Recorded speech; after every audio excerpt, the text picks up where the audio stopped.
as it deserves.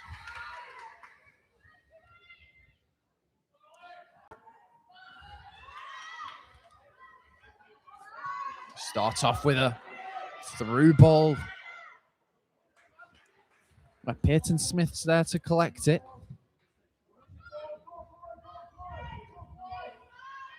It's a bouncing ball. Frankie Cornell does deal with it.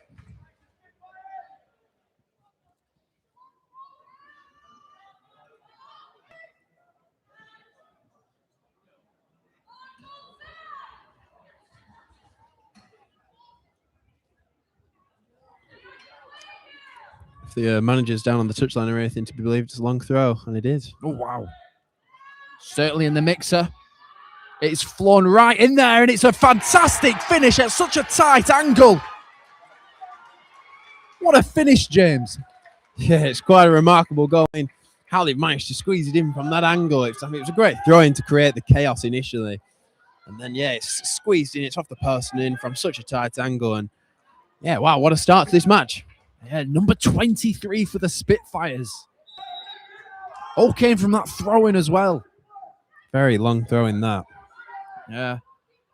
Deemed too much for Ribchester. Fantastic start. Just over a minute in. And the Spitfires have put themselves ahead. Goal coming for Lancashire Spitfires from number 23,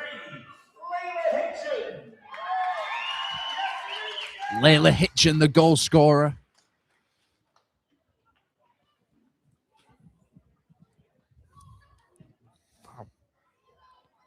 Well, you wonder what that does for the rest of the match, such a fast start. Yeah. I mean, it's a dangerous going ahead so soon. Yeah, see if they can hold out. Don't want any complacency to grow into the side for Spitfires. They seem to be doing well. It's a good turn and Fantastic. a fantastic burst of pace. Can she make the right decision? Oh, she can't, and she's unlucky, punished. It's very unlucky. Anya Dobson hoists it forward, and Frankie Parkinson battles well. Nearly slides into the path of Dobson.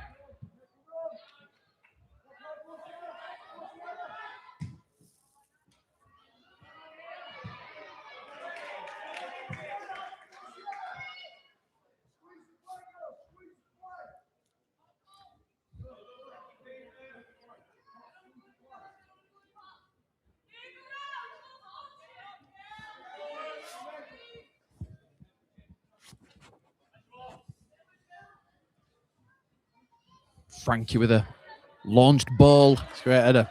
Very good header.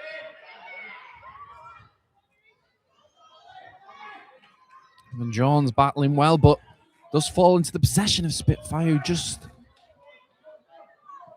managed to keep it.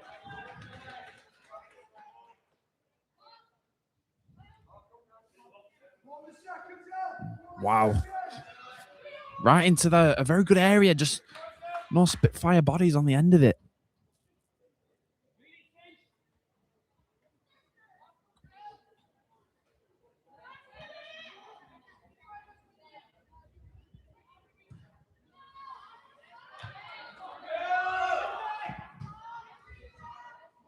Intercepted in the middle of the park.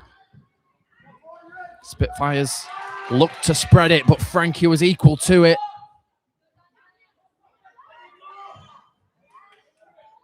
Anya Dobson making the overlap.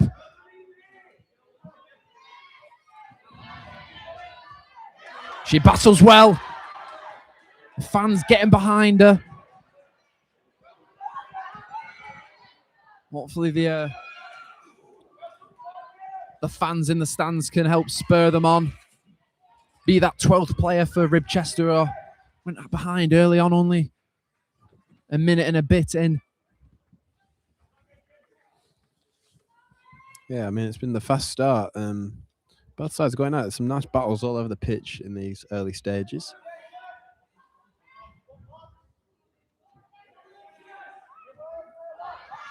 Frankie driving forward, takes her marker with her. Does slip away from her. It's through the legs of Darcy Bayes. She's the captain for the Ribchester side today.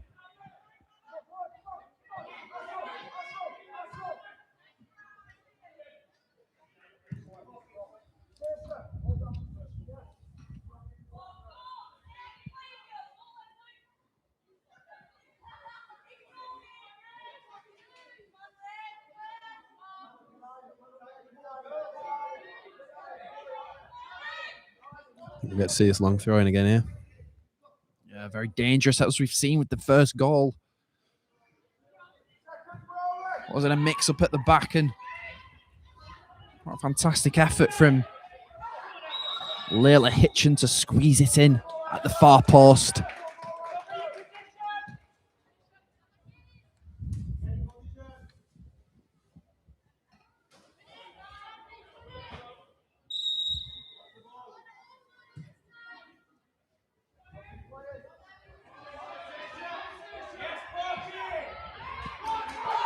Good ball.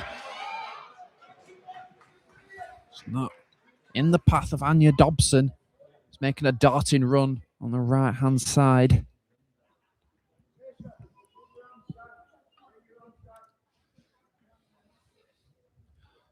Opening 5 minutes. The Spitfires haven't given Ribchester anything yet. Kept them very quiet up top. Challenge.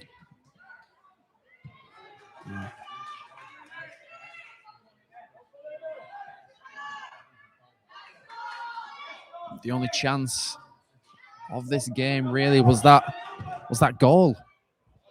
And I say that now, and Ribchester in, she's past the keeper. But Smith does exceptionally well to anticipate that. Evie Ramsey was in there.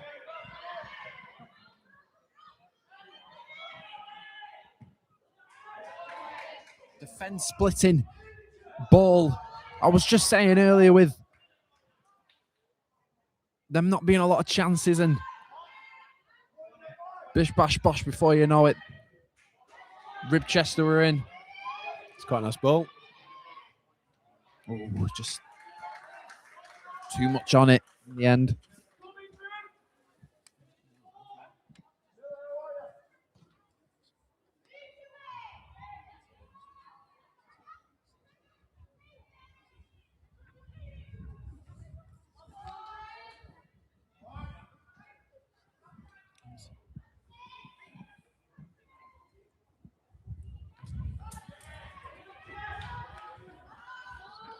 Hanging in the air.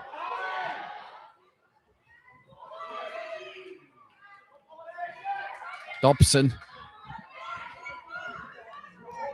Frankie tries to drive on, powers through, and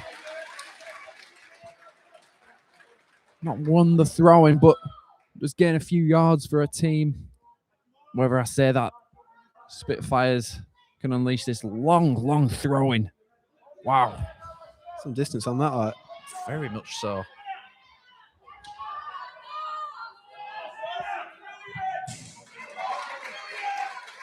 Darcy Bayes was under a bit of pressure, but dealt with it really well.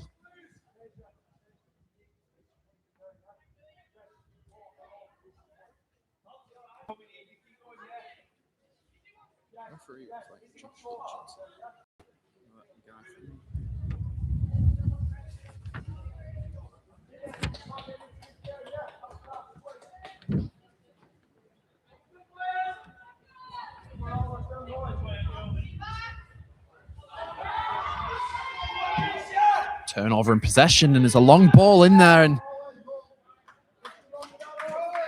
Evie Macquarie lets it go for a goal kick.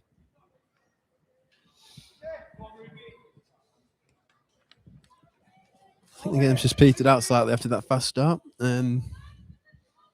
Obviously, it does seem to be Spitfires with the most command at the moment, as there is a substitute being made there. Yeah, just a substitution. Ruby Macquarie coming on for Izzy Coulthard.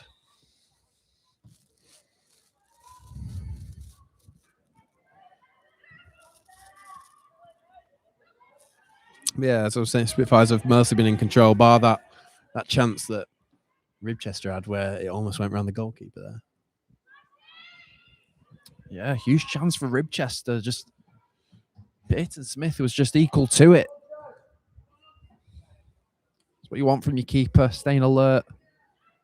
Case of, defense splitting balls like that, and Anya Dobson not quite getting it under control.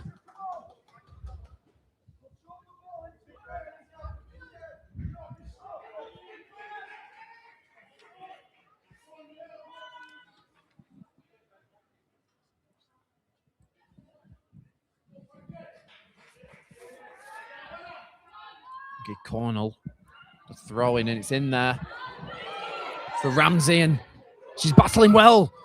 Wins a corner for her side. Yeah, she's done very well there to win that corner, battled hard, and in the end got somewhat of a reward for it.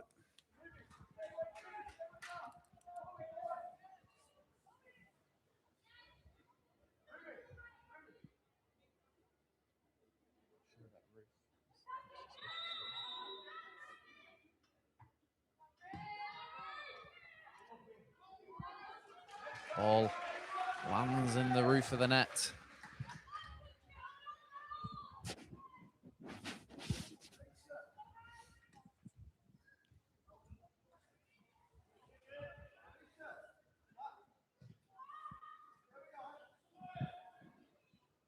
Playing out from the back of the Spitfires. They've done well to break through the press, and here comes Spitfires gliding forward.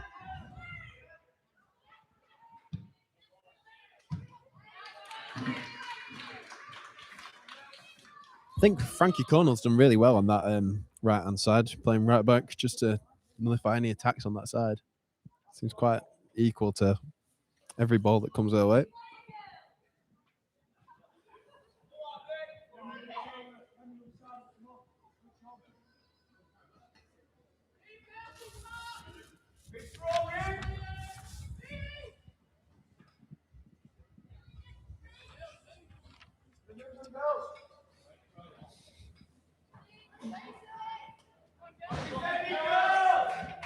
Long throw ends up being a goal kick.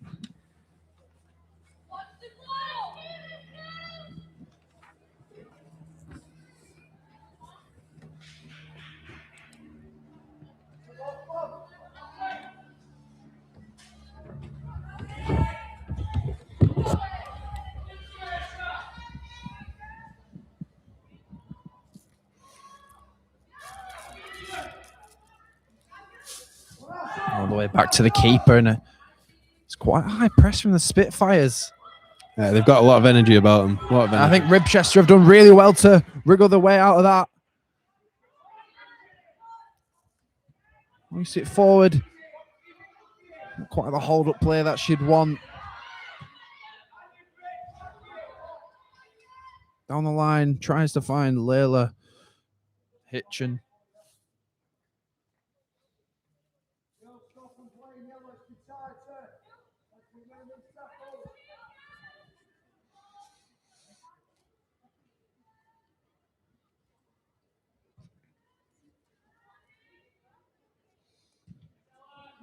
If in doubt, kick it out.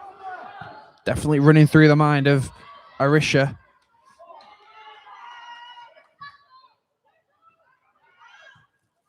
Clears it again, and it's only to be hoisted back in, but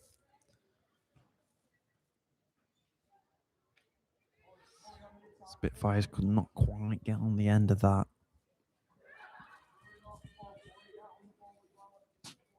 Slightly overhit there, but I think Spitfires will definitely be the happier of the two sides here. They've managed to contain Ribchester while maintaining the 1-goal lead, and they keep pushing for a second.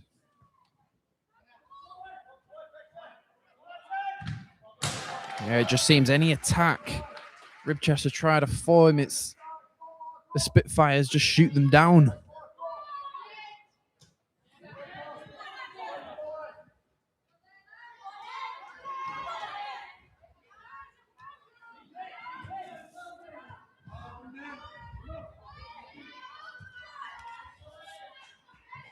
Millie Pearson Tries to play the 1-2, and here comes Frankie to Evie Ramsey. Chops inside. Maybe a chance to shoot. Slices it, and Anya Dobson tries a little flick. Didn't quite work out, and it's cleared. Oh.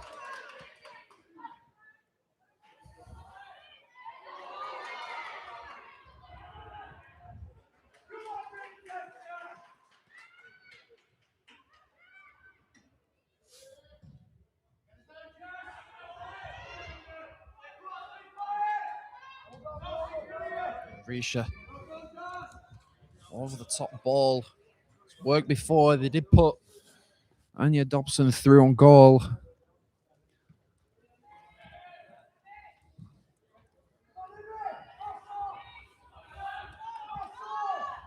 James, just looking at the opening 16 minutes into this game, evaluating both sides. Who do you think is going to come out on top?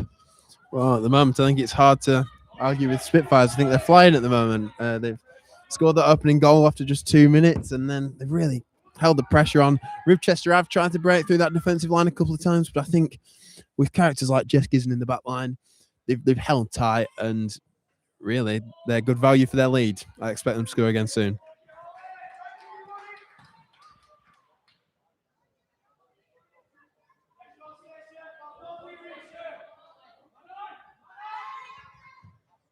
Yeah, absolutely. I mean, Spitfires just look quite aerodynamic going forward.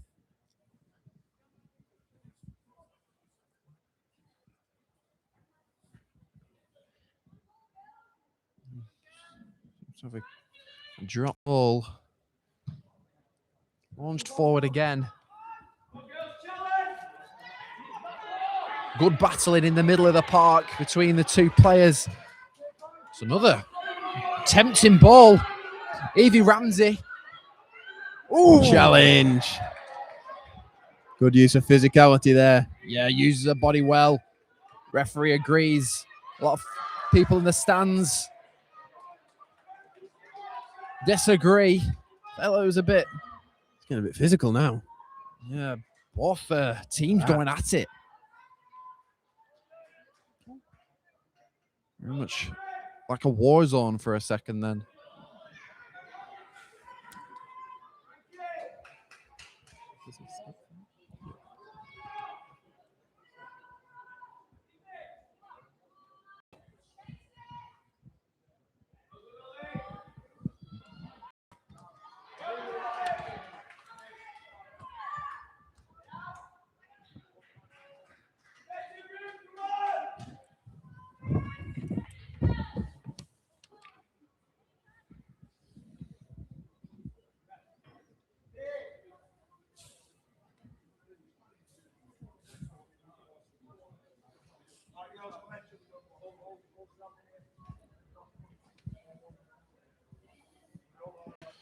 Just throwing here on the far side of the pitch. Looks like there's going to be some substitutes coming on here for Spitfire. Yeah, a bit of movement in the dugout. Wonder what Warren Jones, his coaching staff are cooking up. Yeah, winning the game. Warren Jones is wanting a few more goals to the score sheet, more of a cushion. But here come Ribchester. Evie Ramsey with quite a heavy touch. Millie Pearson. Can she clear her lines? She can. It's dealt with superbly well. The Spitfires.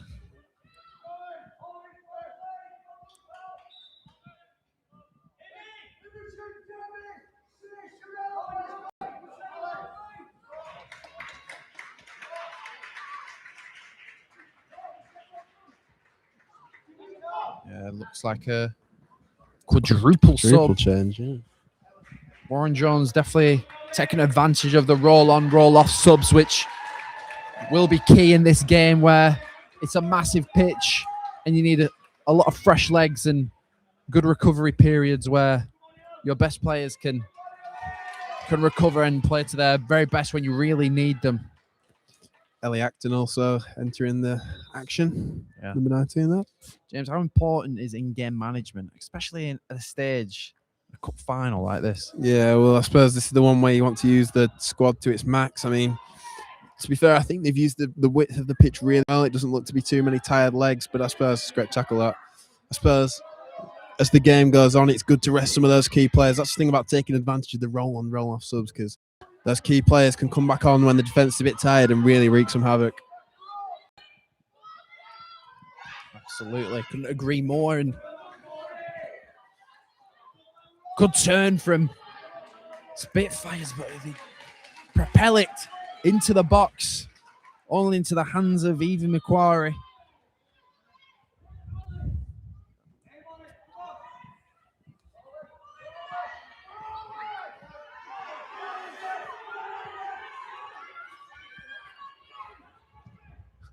Yeah, Dobson finds Evie Ramsey in a dangerous position, and she's wriggling found and she can't quite find a teammate.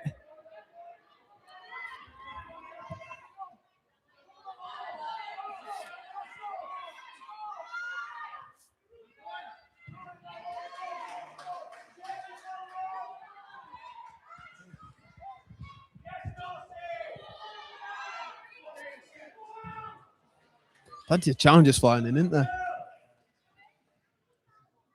Absolutely. Quite a physical test. Right. No challenges flying in, coming in at all altitudes.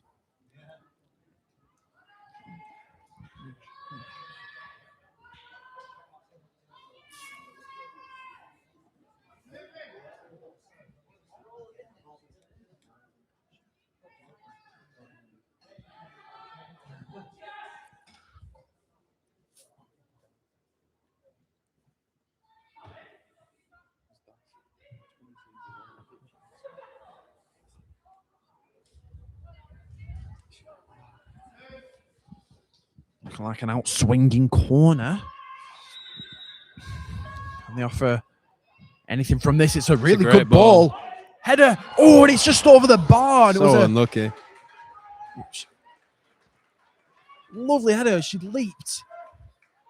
Got the connection she wanted, just not the accuracy. She got some airtime there. Yeah, and she the header did. just go over the bar. Absolutely.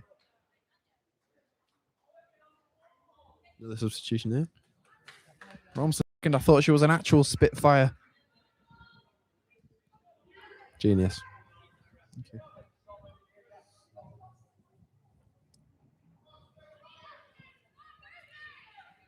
Even Macquarie is asking for options, some movement. It's a nice ball in the end. Arisha.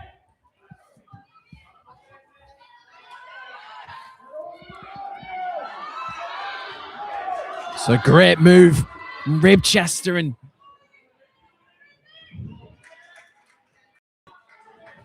try to regain possession, and they do.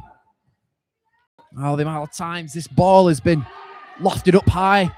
I think if it carries on, the ball might grow wings. Anya Dobson. She's done well to win a foul there.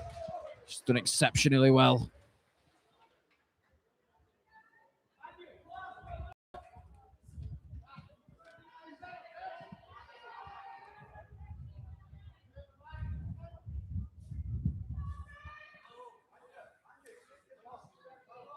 Quite a promising position, this.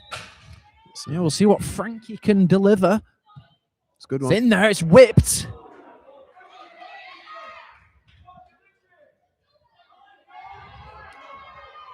Challenge. Try to spark a Look at this. counter-attack with Great. Spitfire, and they do.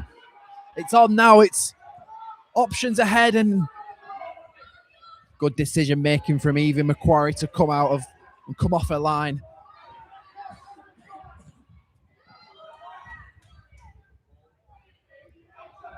Spitfire. Freeze now, Evie Ramsey, because she can Might have some keep defending it. to do here.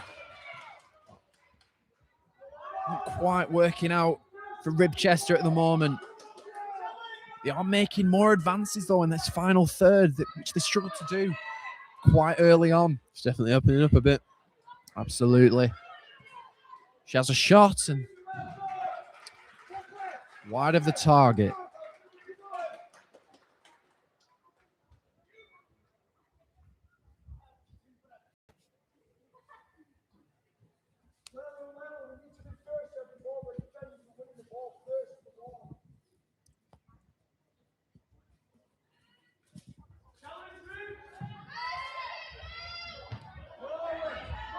Ball. Pitton Smith is resulted in a throw-in for Ribchester.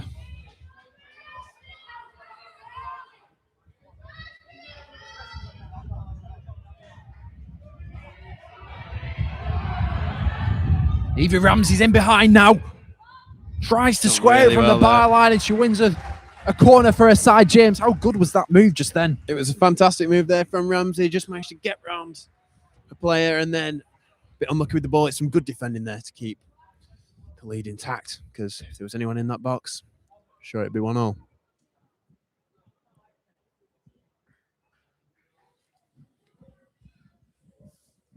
Like Frankie Parkinson has been assigned corner taking duties.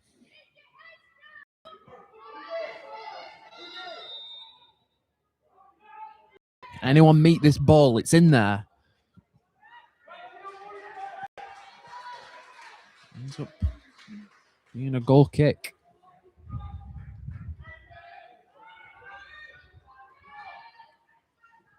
Plenty of green space here. Let's see. Managed to get to it.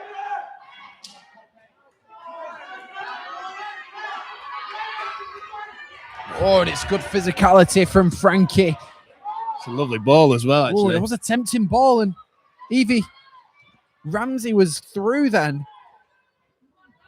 But the alertness of Spitfire's back line, it was on her radar.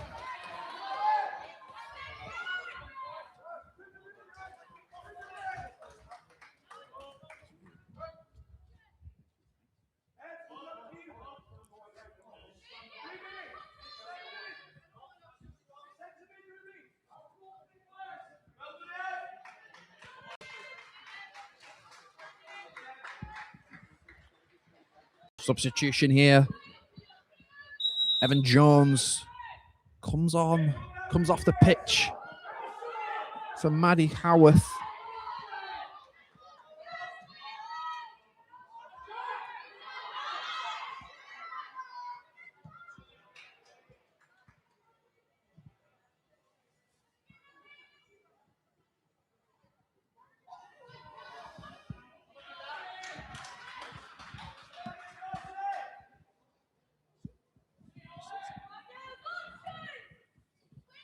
Just approaching the half-hour mark, and it's quite even, I'd say. I mean, does it reflect the scoreline?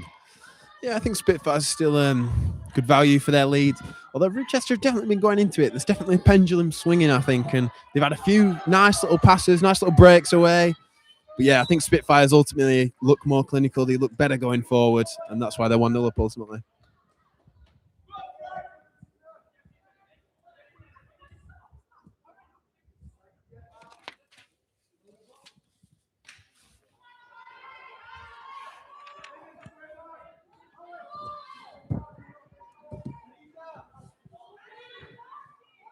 Free kick for Spitfires.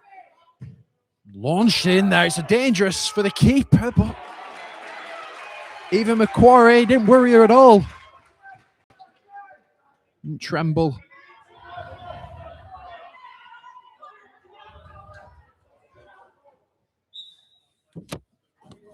Anya Dobson battling well. Just need that goal to Ribchester. I feel like may start to snowball for them.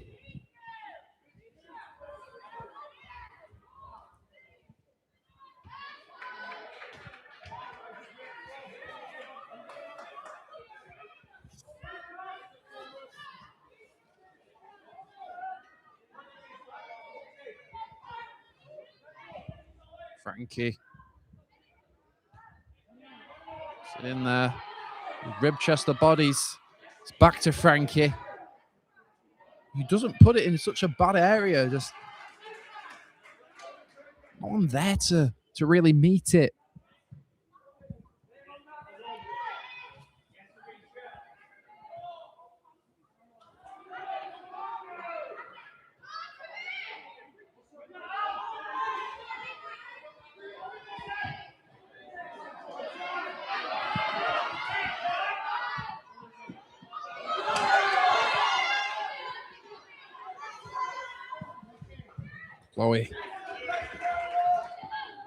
Chloe Flitcroft diffusing that attack from Spitfire, where the number 20 was bearing down on goal ever so slightly.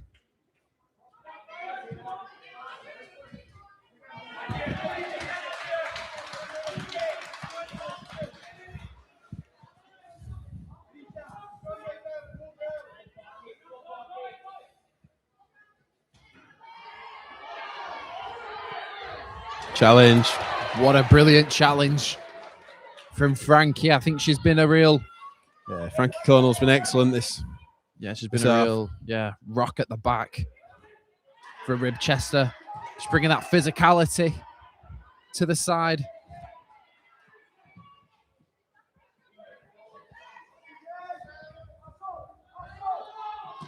Ooh. The late one. Ref doesn't see it though. I wonder if the teams might start to tire a bit now. It's a very physical game. You know, all that knocking into each other, fast sprints at each other. It might just start to wear the players down a bit. Yeah. As the game goes on, you can only assume they'll both start to tire. 8 minutes left of this first half.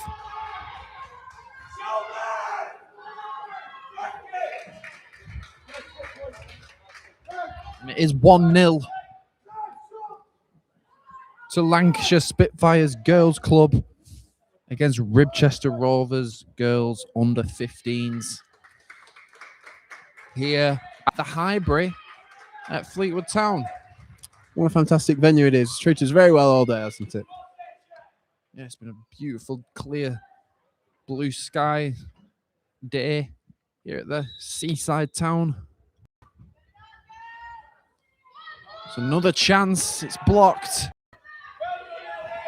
Ellie Acton gets it clear, and it's shot just missing the target. I wonder if that was maybe a cross that's just floated wide of the post. Could argue that. Either way, it was close, but it remains 1-0.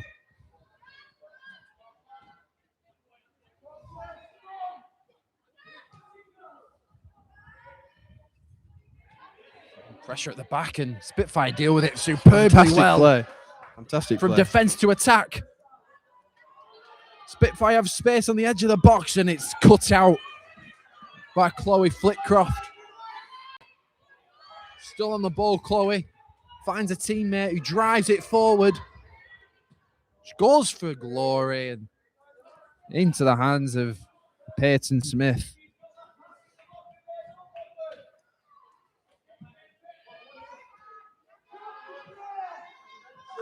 Anya Dobson now.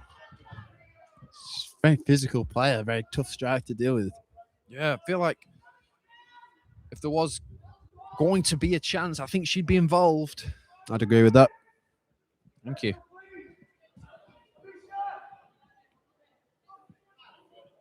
A movement on the bench where Sophia Hamer is coming on for Arisha.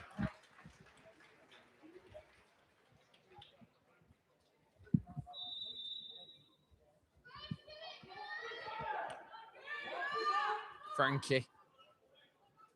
Back to Frankie. Into the box. No one really challenging it. Ball is lofted high. Chest down.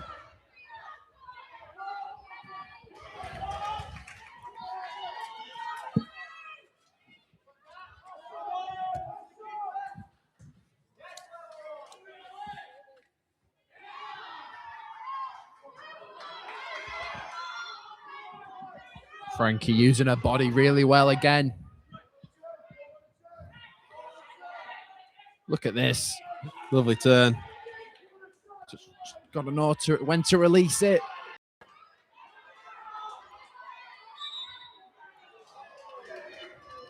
I feel like I should just share that. Maybe just a bit of frustration there. Yeah. She did quite nice there, and just unfortunate with that slip. So far in this game, if it was going to be a player of the match, Frankie Kunal is definitely a contender. She's been winning them turnovers in possession quite frequently, and there's a ball lofted in a dangerous spot. Keeper spills. Shot on goal. There's Layla Hitchin looking for a second there.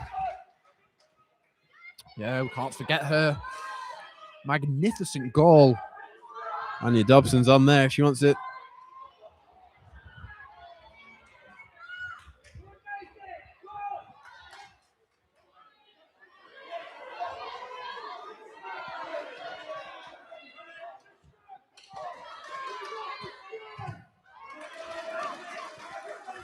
Sophia Hamer working well with her counterpart, Anya Dobson. Just about 5 minutes left of this half. 1-0 to Spitfires against Ribchester. Just for any new viewers watching, Spitfires are the one in the purple kit. Ribchester, the ones in the blue.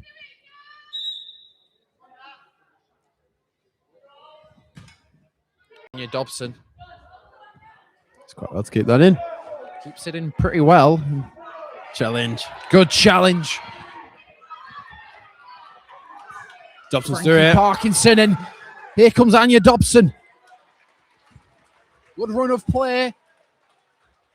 No clear-cut chances yet, though. I think while we were talking about player of the match there, I think Frankie Parkinson definitely has to be up there as well. There's definitely a 3. I think even Anya Dobson as well. Anya and Dobson. It's just and weird of because course, this is Frankie the Cornell. losing side. Yeah, no. But I think Spitfires are so good as a unit. That's the thing. Everyone seems to be quite good that there isn't really a standout, whereas these Ribchester players, there seems to be like a few that are standing out to me. Rolling well. Ball lofted in and no one on the end of it. Keeper demands options up front. Even Macquarie. What do you think of that, James? I think in that instance, yeah, there wasn't too much going on, but they are creating chances. It's just getting them in the box. They're definitely putting some pressure on the Spitfires back line. Here they are now. Anya Dobson. Lovely ball. Frankie Parkinson is trying to test the goalkeeper. If he got it on target, perhaps a goal. I think the next goal might be a Ribchester one, though. I'll put my neck on the line and say that. Not looking as fluid as they were up front, Spitfire. It's been all Ribchester now.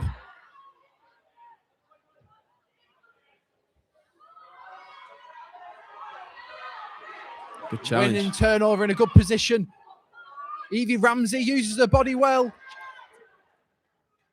Chance at the edge of the box for Frankie. Centre back for Ribchester driving forward, and Really well there. is there going to be a shot? There is. There was Well enough power held. on that, just straight down the throat of the goalkeeper. If you're Andy Bays at half time, James, what are you saying to your players? I'm for saying Ribchester? these last 10 minutes have been fantastic. Keep it like that. I think they've... Can't mind you, I might expect to soon here. No, I think the last 10 minutes have been brilliant. They just need to keep getting those balls into them key players that they have all over the pitch, to be fair. There's been quality coming from Ribchester. It just needs... It does feel like it's coming if they keep up what they're doing. I do agree with you there. Likes of Evie Ramsey, Frankie Parkinson, the other Frankie. Cornell. And Frankie Cornell, yeah, and Anya Dobson. They've got the work rate. I'm just starting to see glimpses of Chloe Flitcroft.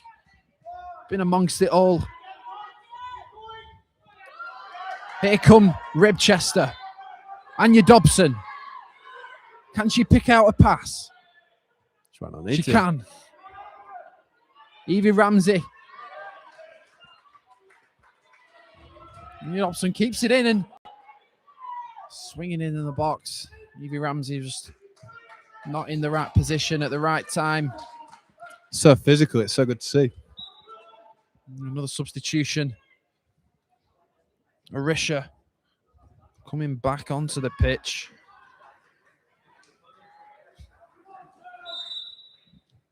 And Sophia Hamer makes way.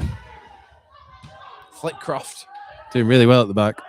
Yeah, she started to turn up her game now. And here's Anya Dobson in a good position. This one in at the back post. Keeper spills it and there's no one to capitalise on it. And that's the end of the first half.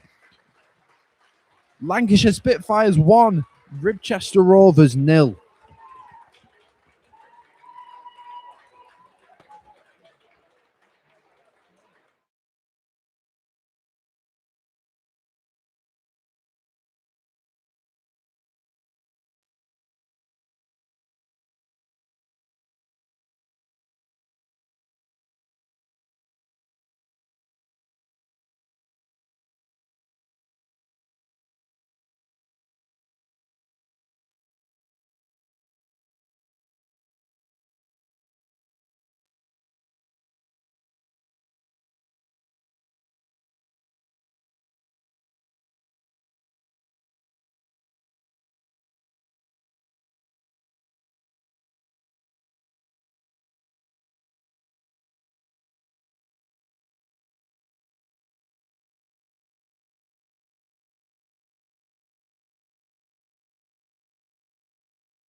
Well, welcome back, everybody, to this second half.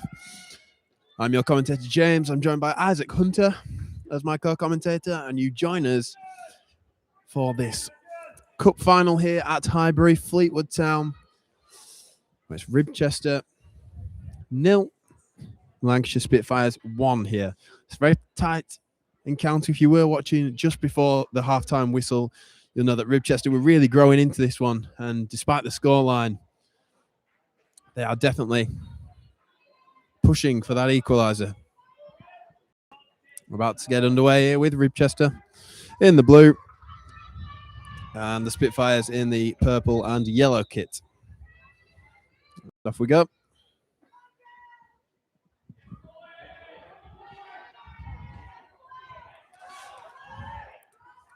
Chloe Fritkoff just bringing it out of defence there. She's started to do so regularly, almost being a second body in that midfield.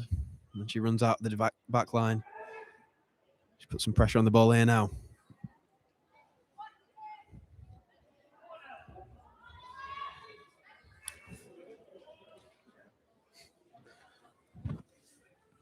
Throw in here for the Spitfires.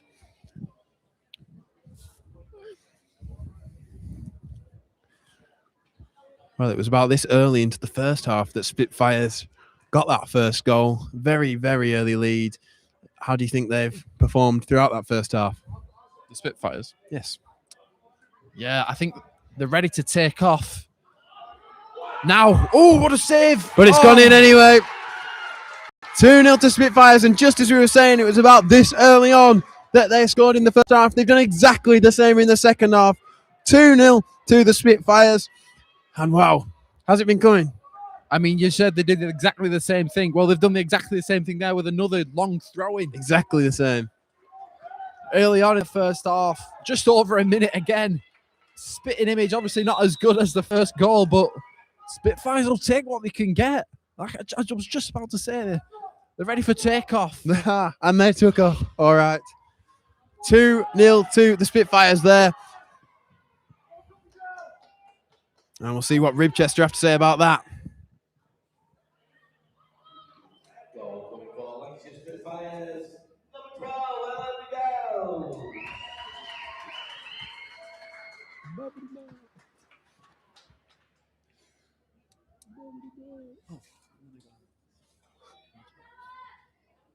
Just confirmation of the goal scorer there. That was number 12, Ella Nagels.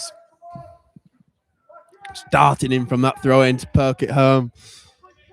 Evie McQuarrie giving her best efforts, but unfortunately just slipped through the gloves of their number 1. James, is it too far gone for Ribchester? Do you see a way back into the game for them? I can see it. It might be coming here now. Here's Dobson. Might be cleared away on the edge of the box, though. No, to answer your question, I think they were really pushing at the end of that first half, and if they can just do that early on, they have 40 minutes here to turn this game around. All they need is 2 goals to send it to a penalty shootout and to get their hands on that trophy. I just feel like up front, I mean, there's good individual quality. It's just the chemistry is just not clicking for them at the moment. It's just the passes need to get going. It could come. It could all come together. We'll see. But the next goal is absolutely crucial. Whoever scores that puts himself in the driver's seat now. Like they said, 2-0 is a dangerous scoreline. Could go either way. Now here come the Spitfires again, looking to cement themselves with that third goal. It's poked forward, but it's dealt with by the Ribchester backline. And Maddie Howarth there can't quite prevent that from going out for a throw-in, which will be taken quickly by the Spitfires. Down this right-hand flank, made some good room for themselves here. Crossing. Easily held, though, by Evie McQuarrie. Let's get things going quickly. Running to the edge of their area now. Plenty up front. As that header's flicked on, it might fall here for Anya Dobson.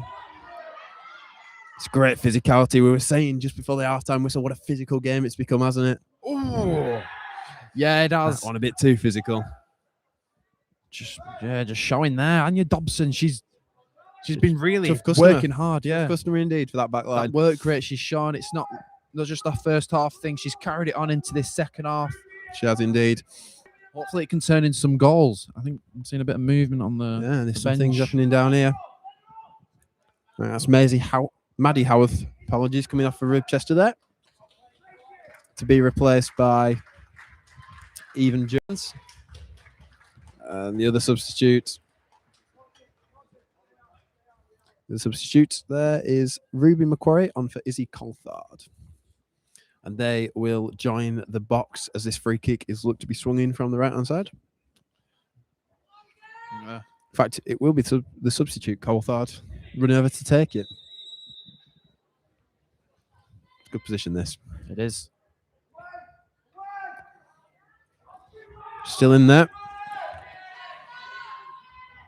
Shift onto the right foot. It's a shot from range. That won't trouble the goalkeeper, though.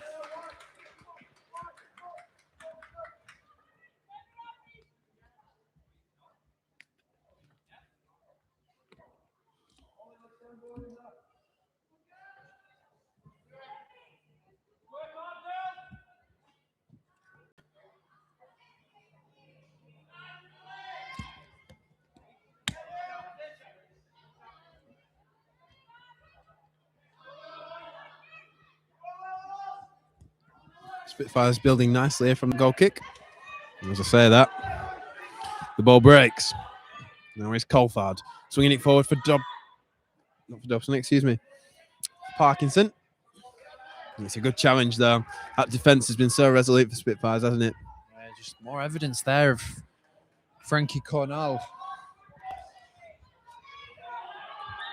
And that'll be a foul on centre circle.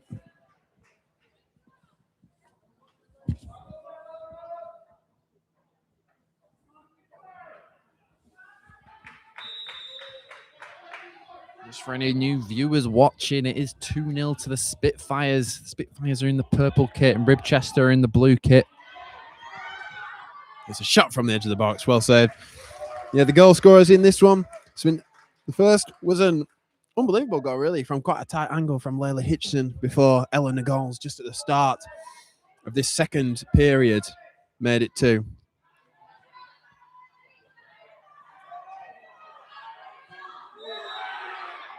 It's another foul now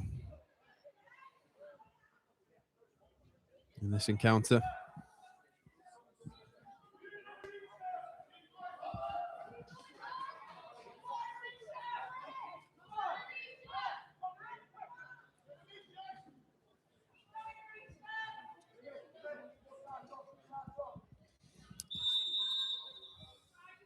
That'll be Cornell to hook this one up the field.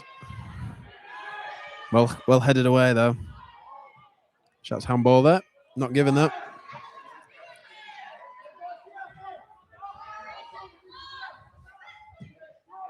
That is a fantastic pass from Rao there. It's on this edge. Swung in, and it's over the bar there from Parkinson. But another nice move there from Ribchester. Yeah, it was a good move, just not a move where you can get a shot off, really. Easy on the eye, though. Let's see Spitfires build from the back. I wonder if this is something that they work on behind the scenes, because they do it quite effortlessly, move through all the different positions of the field quite well. Yeah, there's been a few instances where they've manoeuvred around the Ribchester press. Not too Gone now. long that time. It's a good header by Cornell. There's the ball. Might fall. It's on the edge. Back to Rao. The strike from range held by the goalkeeper there. Just want to mention there, Evie Ramsey was lurking at the rebound. It was between Good her instinct. and Parkinson, really. Striker's instinct. Yes. Nice stick on there. It's a good ball down the line, although it's hit the back there of Amy Hargreaves.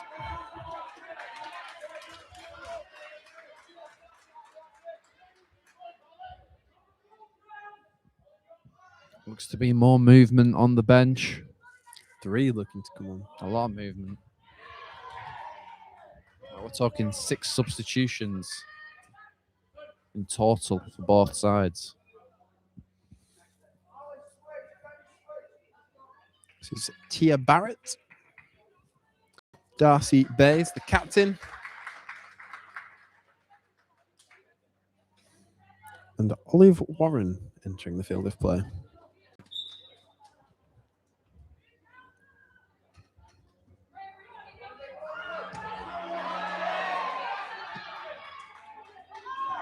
Rao now with can't quite get to the ball. Spitfires nipping, and there's plenty of green space opening up here. Great ball through. And it's gone out for a goal kick, though. Neither player could quite get there. Amy Hargreaves did a good job defending. Well, the referee seems to think it's a corner, however. Was it offside? Apologies, it could have been offside there. It's a goal kick. Oh, it was offside. Yeah.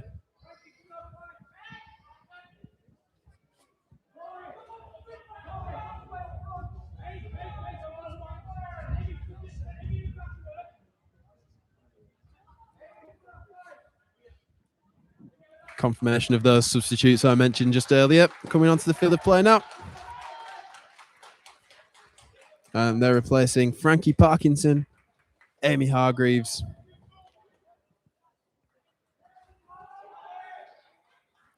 and lastly, Even Jones. As that free kick is taken long up the pitch. Nicely for Ramsey, who is penalised for a pull there. Ribchester will have a free kick on the centre circle. Managers ordering the players to get into the box. As Cornell will take this one. Fall for Rao on the edge. Though both players end up missing the ball. And that was a bit of an unpleasant challenge there.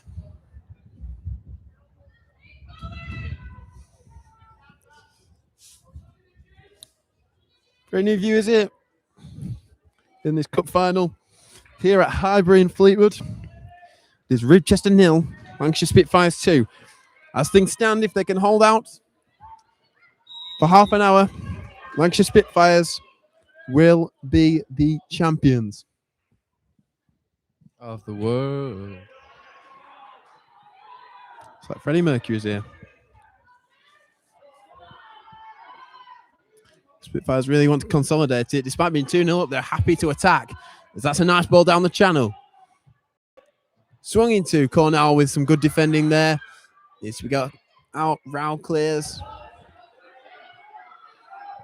And Ramsey's there to mop up. Yeah, that was fantastic work. Great dropping deep, help her team defend. And between her and Tia Barnett, they've got it out.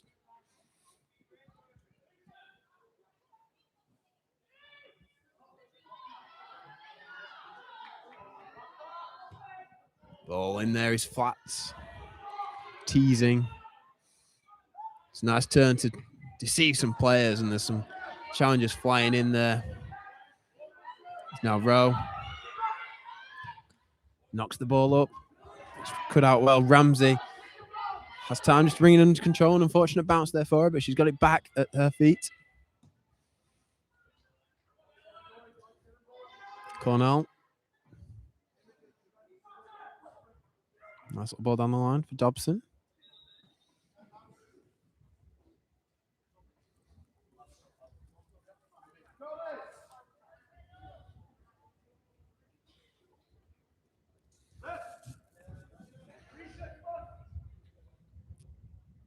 It's going to be another substitution here. As Ellie Acton comes on, replacing Arisa Rao.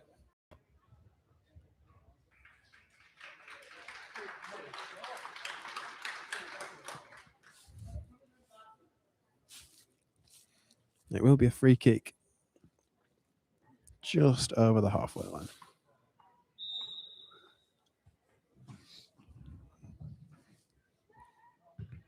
It's cleared away. First time of asking. Here's Acton, fresh off the bench.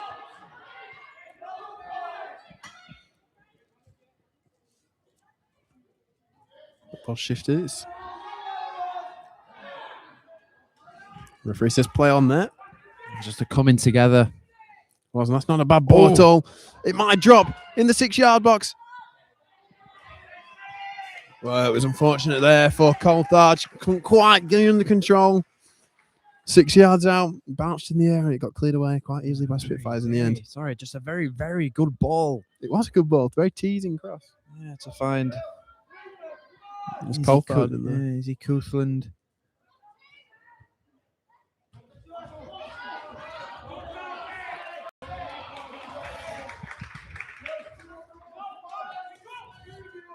Going to be taken here by Acton.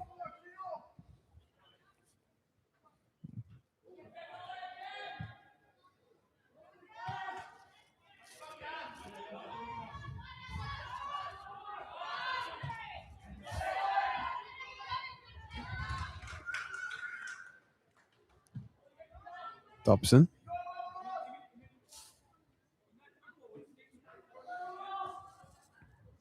Dobson does well to win it back there. Still going here. They'll go out for a throw in. Flincroft just making sure of that.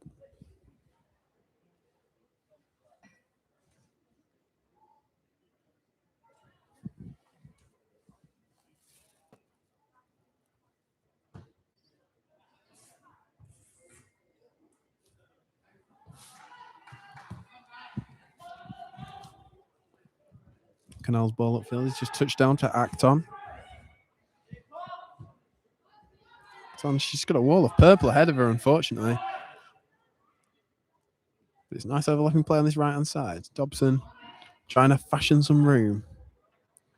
Twisting, turning, but ultimately that purple wall remains resolute and nothing comes from it. And the referee's blown his whistle here for a foul.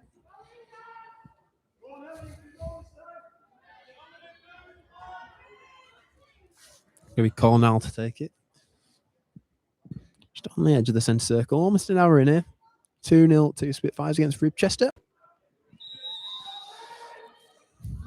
Canal puts it in and it's held. Watched all the way and then held by Peyton Smith,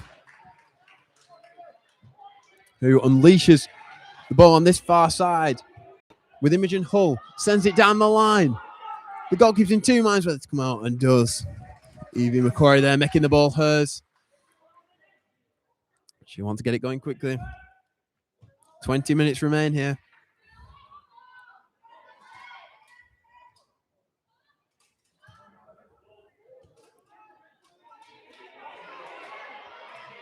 Evie Ramsey doing really well there. Yeah, she does have that dog in her, that work rate.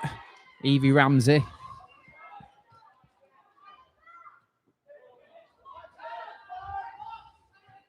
Nice little through pass there. That Spitfires back line, just a word on that. How good have they been this game? The Spitfires back line, yeah. Although the front line's not been bad either. Oh, and it's just inches wide there. I think that was Ellen Nogales looking for her second of the game, and she very almost put it top bins. Yeah, sorry, just what I was saying previously. Anything Ribchester throw at that Spitfire back line, they spit it back out. Quite so. There's quite an impenetrable wall at the moment to that Spitfires back line. With just over 20 minutes to go, it does look like that trophy will be Spitfires.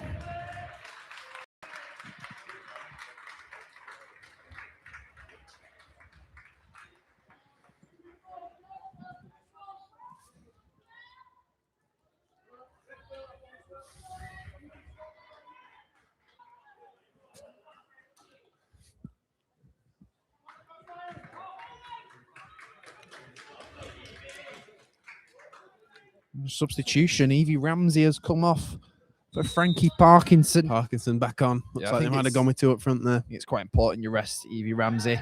She has been working very intensely, dropping back, helping side defend, also being up top and pressing that back line as Dobson much as she now can. On this right-hand side. Bullied off the ball, though. But she's managed to get through. Here's Dobson. Got placed straight man in the middle. It's been defended and cleared away. There's plenty of room here now for Spitfires on this right-hand wing. There's a ball on down the line, although it's intercepted nicely.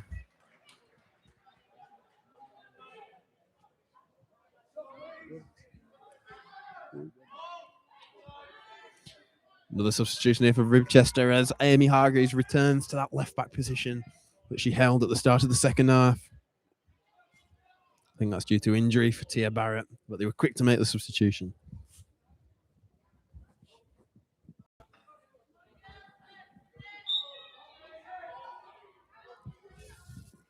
Throwing up the line then.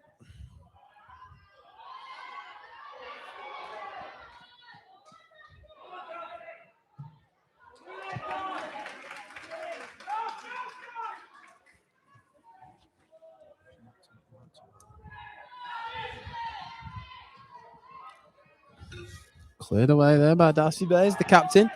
And now here comes Dobson racing away. How she's still got any energy left, I will have no idea. Quite impressive. It's a huge pitch, and she's just been running up and down, and like her life depends on it.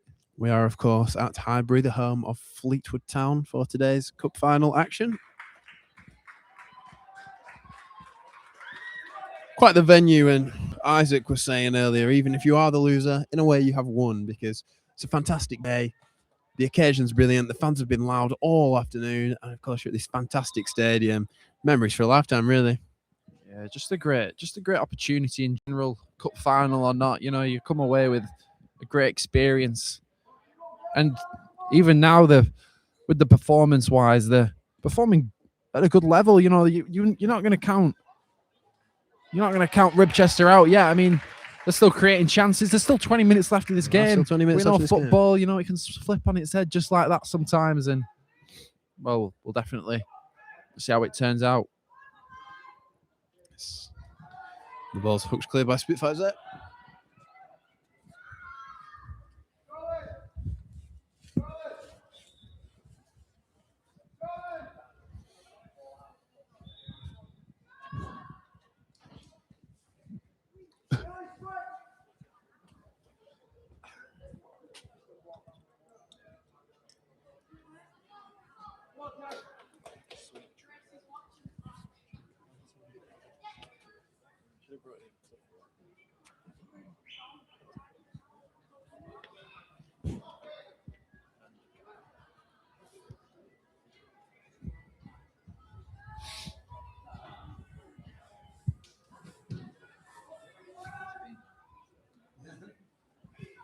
Back underway here as Dobson chases the ball down.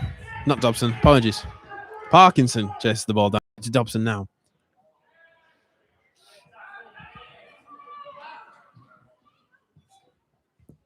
Cornell will win that one. So, ball to the chest there. The Spitfires player. That's a nice ball into Frankie Parkinson. It's time to kick slightly there, and Spitfires will be happy to regain possession there at that back line. As it's knocked out of play.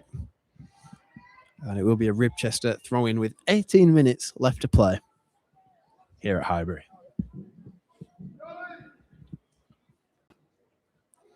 Well, Ribchester are active on the bench, aren't they? Here comes two more players. Evie Ramsey making a return. Isaac, are you happy with that? Yeah, I think that's a good substitution. I think they just give her a few, like 5 or 10 minutes rest, get her back out there with that work rate that we all know she's got, that she's capable of. Second substitution confirmation for you, Sophia Harmer coming on.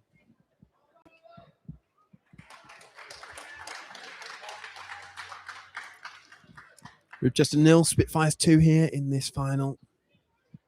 And the Spitfires are in the purple and yellow kit, with the Ribchester in the blue.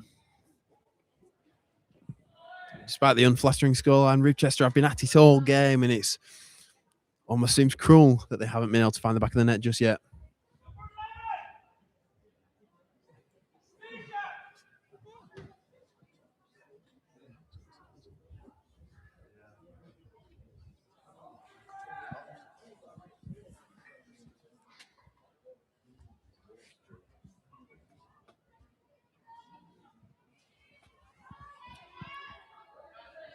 Be another Ribchester throw in.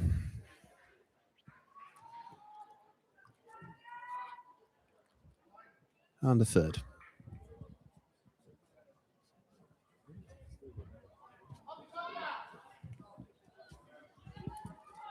Spitfires now bringing it forward. Plenty of green space ahead here. It's a nice ball. Amy Hargreaves, though, does well. The ball way back to Spitfires. It's a shot from long range, and it's had to be patted down there by Evie McQuarrie for a moment there. I thought that was going over the Ribchester goalkeeper. Yeah, it was a effort, sorry. Very ambitious. You got to respect it. Now, straight up the other end, we have Frankie Parkinson, but her pass has been cut out. Back line of Spitfires again. So good, so resolute. It's been broken up here. Ricky Parkinson challenges, and in the end, she's forced to throw in. 15 minutes remaining. Ribchester 0, Spitfires 2.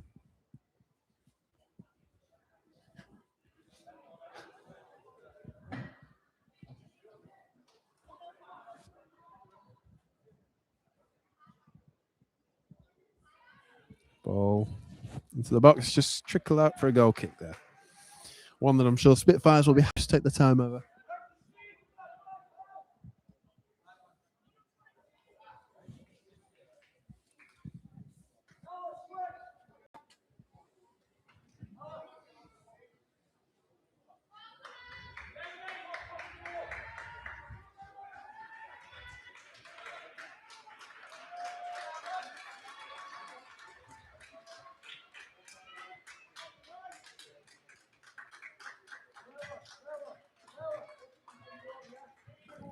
More substitutions there, notably Frankie Cornell coming off. What a game she's had at Redline. Absolutely. Frankie Cornell. I think every Spitfire on the pitch knows her presence. Been ever so out there, you know, putting her body on the line, and she's got like razor blades for elbows, and you know, she doesn't mind a bit of a tussle. Ribchester coming away with it here. Well, that's nicely done there. It's lifted away. They should be on top of their game here, Ribchester, if they really want to put a dent in Spitfire's hopes here. That's a great ball. Now here comes Olive Warren, swinging it in. It's gone out for a goal kick.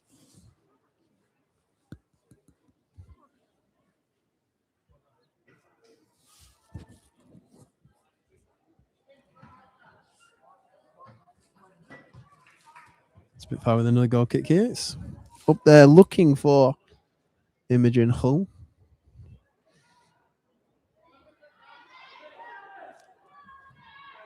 It's a great ball in behind here. It's one that Amy Hargreaves is able to deal with as it's hooked up the line.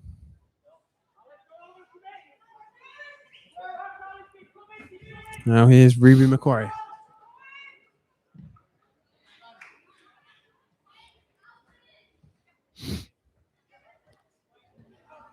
Ramsey might just get it back off that deflection. It's Ramsey into the area. And it's a fantastic save. Well, how did she manage to get down to that? That was a fantastic save, I tell you what. She found herself in a really good position, Evie Ramsey. Quite fortunate to get there, but really, I did think that was the one. Peyton Smith, you know, she hadn't had anything to do all game. And, you know, it's signs of a good goalkeeper when you make a tremendous save, when you've done nothing all game, when your team really needs you. It's a good claim from the corner as well there. Yeah. Well, that is definitely Ribchester's best chance of the game, arguably. And it just makes you wonder, is it one of those days where you can't just find the back of the net? Yeah, I'd agree with that. You know, Ribchester, they've been pushing and pushing, just not quite finding that breakthrough. I mean, there's still 12 minutes left of the 80 minutes. Still time left to get a goal, but if they need a goal, if they want any way back into this game, they need this goal now. It has to be soon. It has to be soon. Imogen Hull now in the centre for Spitfires. Happy to knock it back there. They'll go again. Cleared away.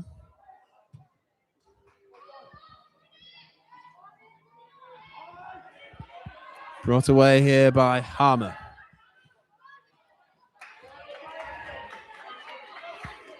And although Coulthard tried to get through there, she ran into a wall of purple. She can't get through. The captain there takes it away. The ball roll out for a goal kick to Ribchester.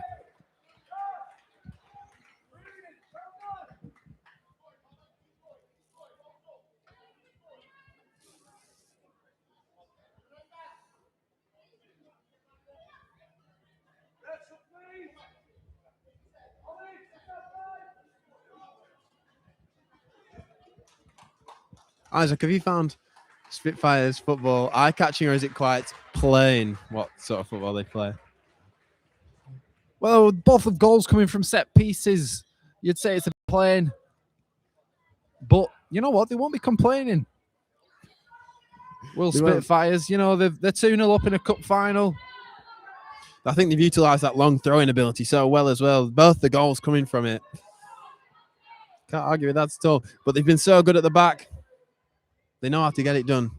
Not always pretty on the eye, but they know how to get it done, and they've been so good at what they do.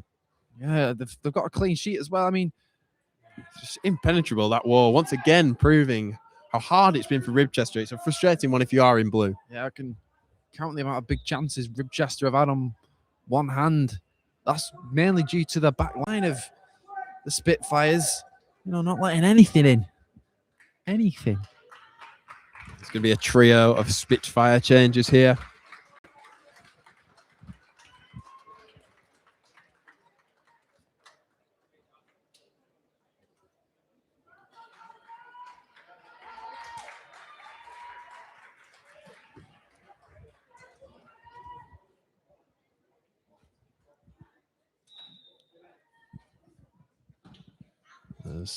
Here's Ramsey from the throw-in. Surrounded by 3 in purple. What could she do really as there's a shot on the edge of the area? That won't be troubling Peyton Smith at all. Hargreaves.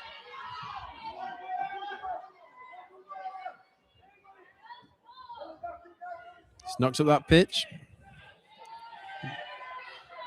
Parkinson was running for it. It's cut out there by Philcroft, but returns to Spitfire's possession.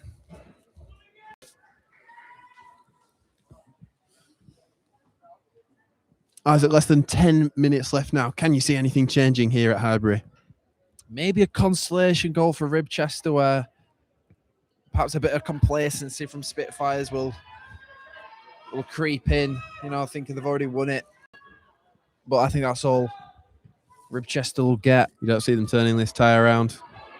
I'm afraid not. I'd love that. Love that just for the neutral, but I don't think it's happening. It would truly be the magic of the cup if it was to happen. Yeah, it's strange though that Ribchester hasn't scored any goals. It's been the ball's mostly been in Ribchester's own half, and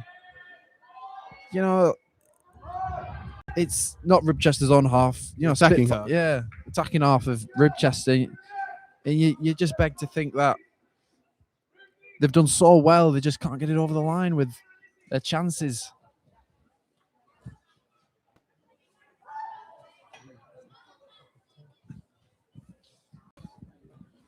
Goal kick then for Ribchester. Evie Macquarie once again stood over it. It's passed to the referee. There's a substitution going on. I think that's Ellie Acton returning to the action. Yeah, she was out of action for a bit. Anya Dobson. Oh, it's a strike from 30 yards out. Watched all the way by Macquarie in Ribchester net.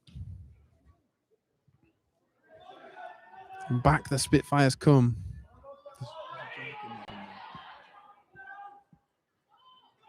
Parkinson fighting so hard in that midfield sometimes. I wonder if she just feels like she's the one-man team in that engine room because there aren't any options on the wing.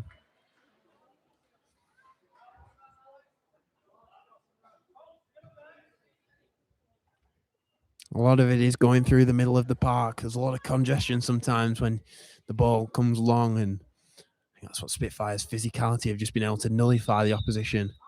And that is why they are in the position they are in. They are 6 minutes away from lifting that trophy as the ball enters the box.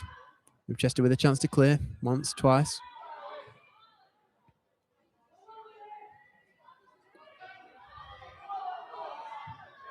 The shot from range is just over the bar. It's not far away that at all. Yeah, nearly another fantastic volley goal, but that just went over the bar. I think she caught it right. Fell to her perfectly, just the height on it, just a tad off. She's cut in there, Dobson with a fantastic run. She's ran all the pitch basically there. And it's hit the bar. Oh, and the follow-up in there was from Maddie Howarth. But how about that from Anya Dobson? Running off the pitch and then across, hitting the bar. It's not bad, that at all. That is not terrible. Not so far off. I mean, if that would have gone in, maybe. maybe Ribchester could have wriggled their way back into the game and forced it to penalties. With If that 5 had gone minutes in. left on the clock, that is now looking an unlikely outcome, barring quite the turnaround. It's a fantastic run here from Flincroft. You wonder how these players aren't tiring. It's been 80 minutes on this pitch. It's that ball. It's looking for a might just go out for a throw in here to Ribchester.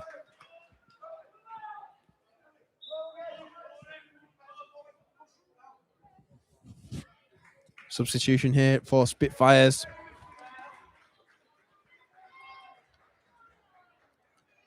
As Layla Hitchens, scorer of the first goal, leaving the field.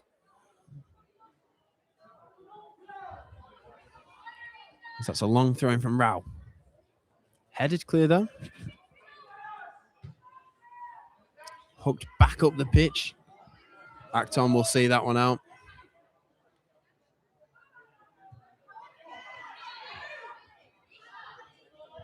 Howarth. One back well there. Once again, this is one of Flincroft's mazy runs. It'll fall for Parkinson, who strikes it in. It's just trickle wide of the post there. I feel so bad for Ribchester. So many chances, but it's not going in today, is it? Yeah, just keep knocking on the door. I mean, you give him another 10 minutes if it was a full 90, but you'd back them. But it's just not working out. Not written in the stars for Ribchester at the moment. I've had so many chances where just on another day it might have crept in. The save from Smith or the hit of the bar for Dobson. It's just been unlucky for them today. And that header as well. The header, that was so close. Yes.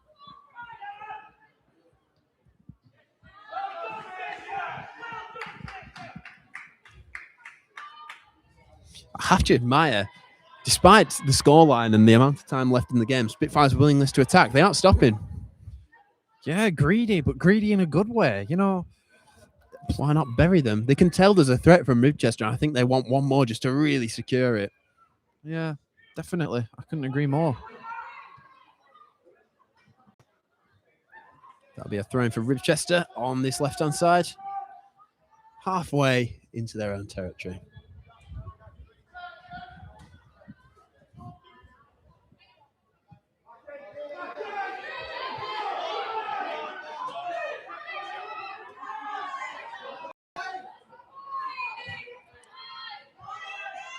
Evie Ramsey. It's forced to throw in there.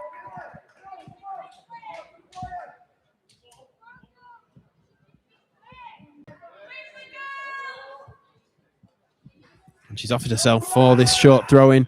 She was unmarked there. Whoa! And he's gone all the way in. That was Parkinson. In fact, that wasn't Evie Ramsey. I took my outfit for a second. What a hit from Frankie Parkinson. Is it too little too late? Oh my word. Frankie Parkinson has pulled it out of the bag. And you know what? She has deserved that goal. She's been everywhere. She's part of that front line of Evie Ramsey and Anya Dobson, who's just been troubling the Spitfires back line all game. Where there's a will, there's a way. And Parkinson has made that way, that runway. One hell of a comeback. One hell of a strike there from Parkinson. And that puts the pressure on for the final 2 minutes. Here we go. They've won it straight back from kickoff here, Ribchester. For those of you who are just joining us, there has been a goal. It's Ribchester 1, Spitfires 2. Spitfires will still be lifting the trophy. Sorry, James. Yeah, you can really start to hear the crowd now being that 12th player for Ribchester. And here we go. It's a lovely touch. Come on. There's nothing doing there. The ball goes in from Howarth. Picked back up by Flincroft. Although it's hooked away.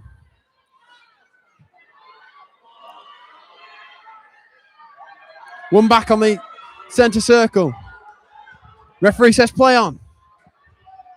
20 seconds of normal time left here. Ribchester 1, Spitfires 2.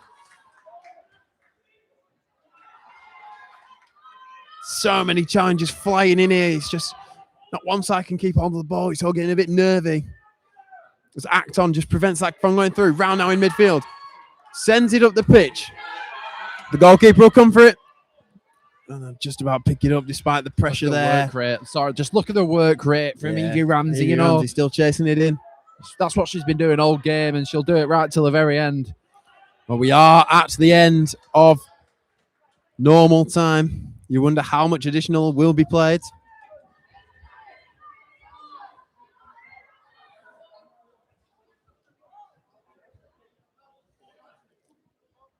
Well, as we do enter the closing stages, considering it does stay like this, how would you sum this matchup, Isaac? I couldn't tell you. I mean, it's just goals, incredible goals, and Incredible goals. an There's been no incredible let-up. defense. I mean, I couldn't. This game has had all sorts, and if a comeback is completed, it's had it all. It truly has been quite the spectacle.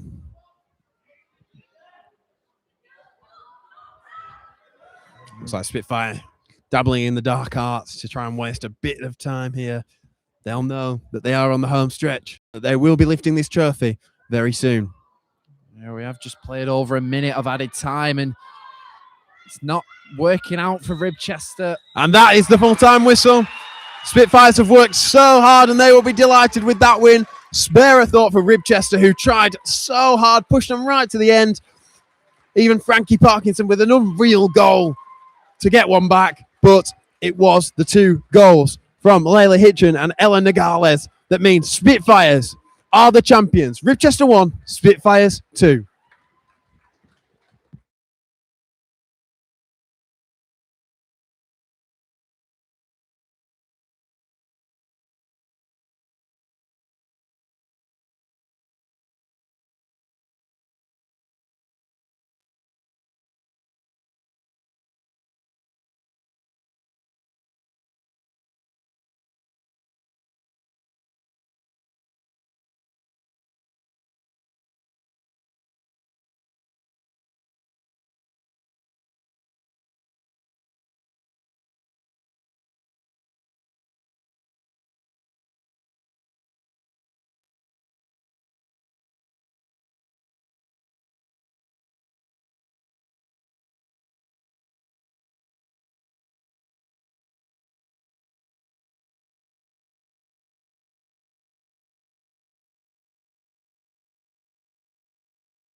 Hello, welcome to the Highbury Stadium in Fleetwood, the seaside town of the north. It's St Anne's under-14s versus Fylde Coast Soccer under-14 Chavies. I'm Isaac Hunter. I'll be your commentator for this also. I'm joined by James Crickmore. James, what do you think? Well, it'll be an interesting one. This is our first mixed game. We've been at girls' matches all day. This is our first mixed game, so it'll be interesting to see how they fare with the full pitch of Highbury, see how they use this turf. I think we're in for a good game, Isaac. I think we are in for a good game. I hope the Fylde Coast Soccer do live up to the name of Chavy. Of course, when we played the girls' fixture with these teams, it finished 3-2, didn't it? 2 Chavies. Yes, it did. Hopefully the Chavies will want to emulate that performance. Right, in the dugout for Lytham St Anne's under-14 Emeralds, we've got Lewis Sowerby with Jasper Richardson as the coach. In the dugout for FCS, we've got Dave Palmer with coaches Chris Gorman and Tom Gorman.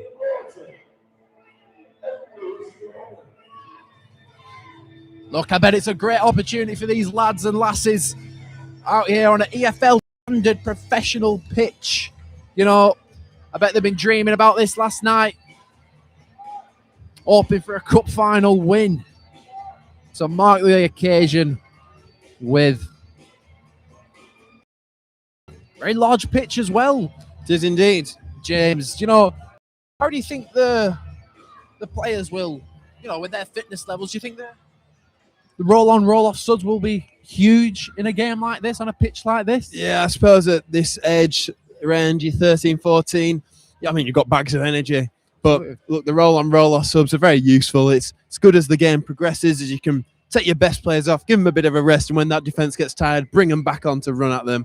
Yeah, just on that, it's huge in-game management skills has to be shown with Dave Palmer for FCS and Jasper Richardson.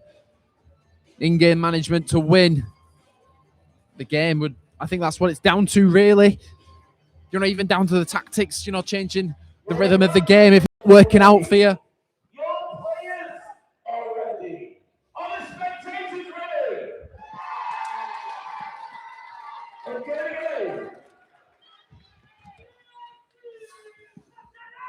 We're about to kick off here. There's 70 minutes of action. It's a short ball already, and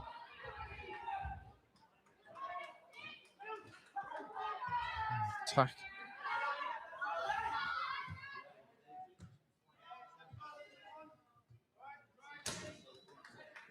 Out for a throw-in for Lytham St Anne's.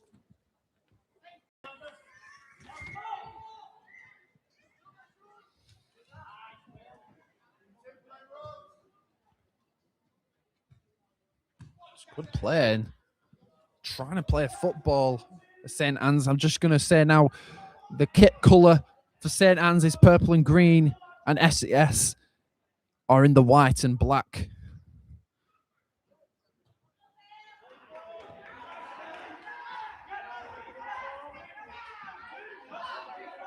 Nadia loses out to Kiefer Richardson. Out for a throw-in.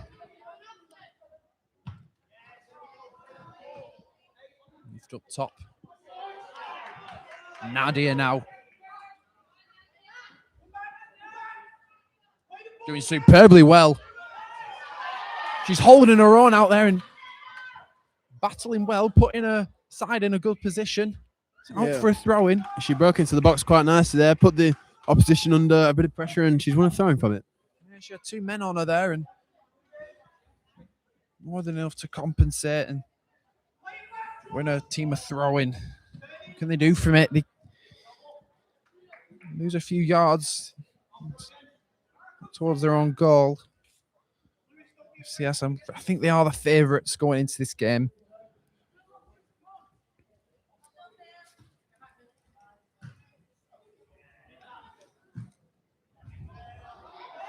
William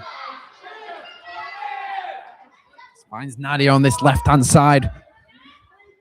Nadia Loses her footing with the bobble in the pitch there. And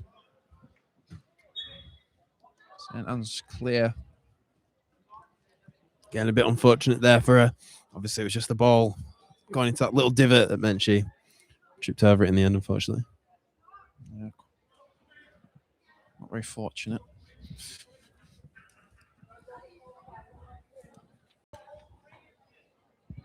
Billy Polikov's on the throw-in. George Sowerby Smith. There's the ball. Kiefer Richardson evaluating his options. Who's he picking out?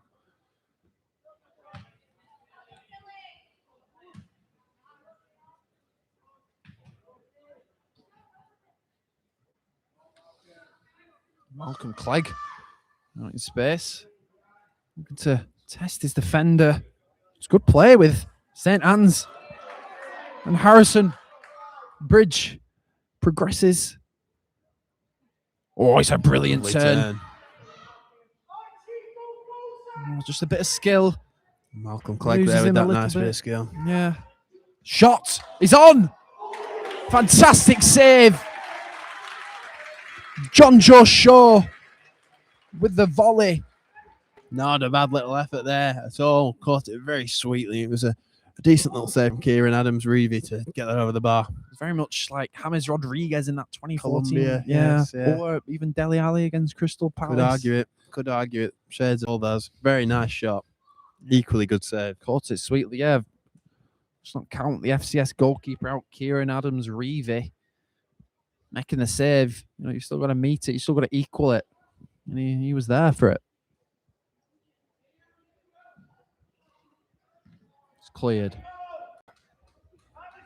As far as the corner taker. Gives it to Malcolm. Malcolm loses out.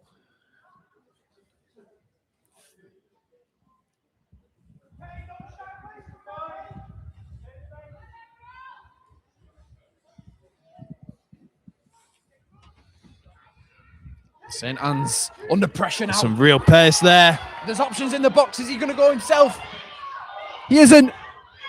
And it's in.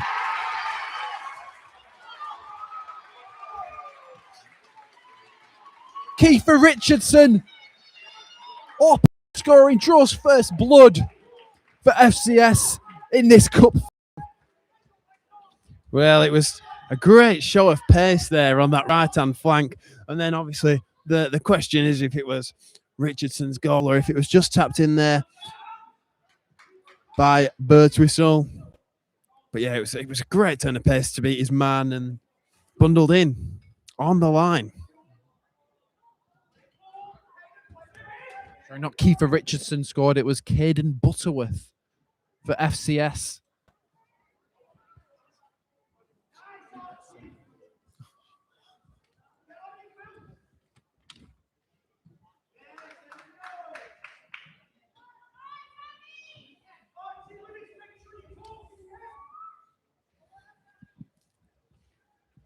Well, as things stand, it's following the pattern of what happened in the girls' game, where Chavies went 1-0 up against St. Anne's. Of course, they did go on to win 3-2. So if history was to repeat itself, as it seems to be doing right now, it would suggest that the Chavies are in for a good afternoon.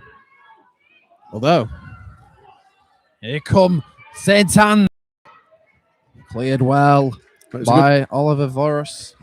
Very good run there from Malcolm Clegg, breaking into that box. He's forced a corner.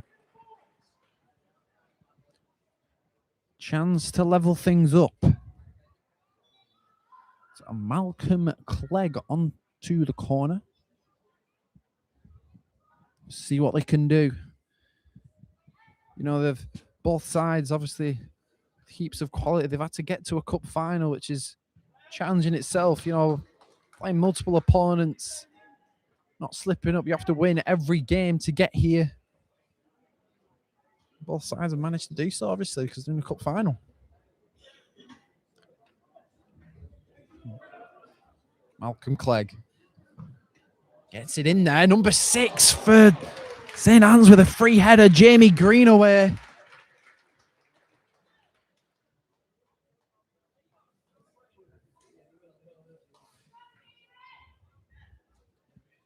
like Jamie ran away from his marker.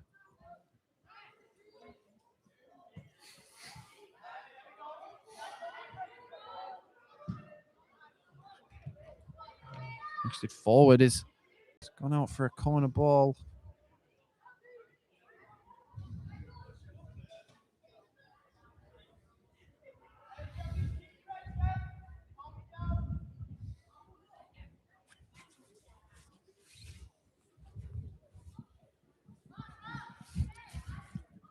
Both sides creating chances here in this opening position. It's Clay again with the corner. Like, it's a dangerous position. I feel like they are dangerous from set pieces. St. Anne's, but perhaps very vulnerable on the counter attack.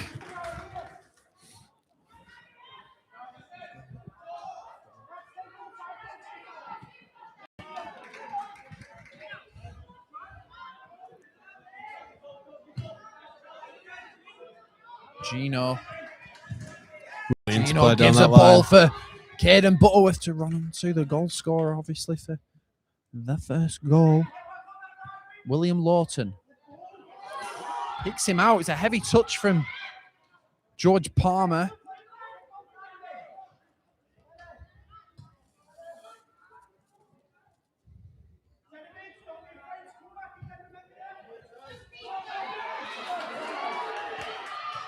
Billy Polakovs is it back to his keeper, Kieran Adams.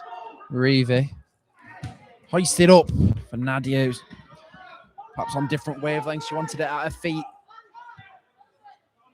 whereas her teammate wanted to give her a ball to chase.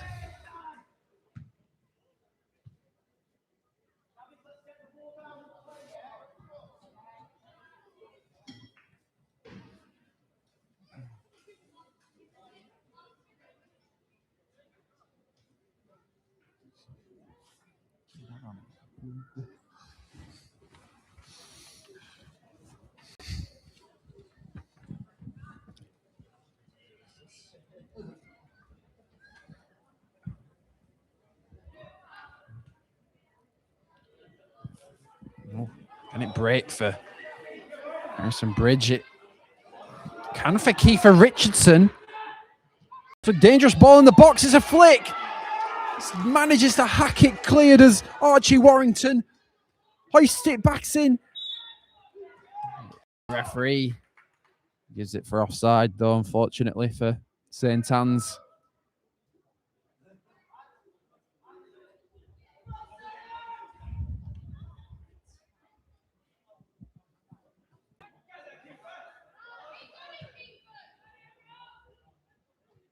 Vavaros clears only as far as Charlie Ball. Crucial header. And the St. Anne's fullback. Beyond Entwistle. Getting tested. Caden Butterworth. Lovely turn from John Joe. Lovely weighted ball. Malcolm staring down the barrel, and it's swept up by Oliver Varos. Well, it was quite a good ball, that, but defended equally well. It's not out of the woods yet, though. Chance for Malcolm. Oh, he just miskicks it to equalise.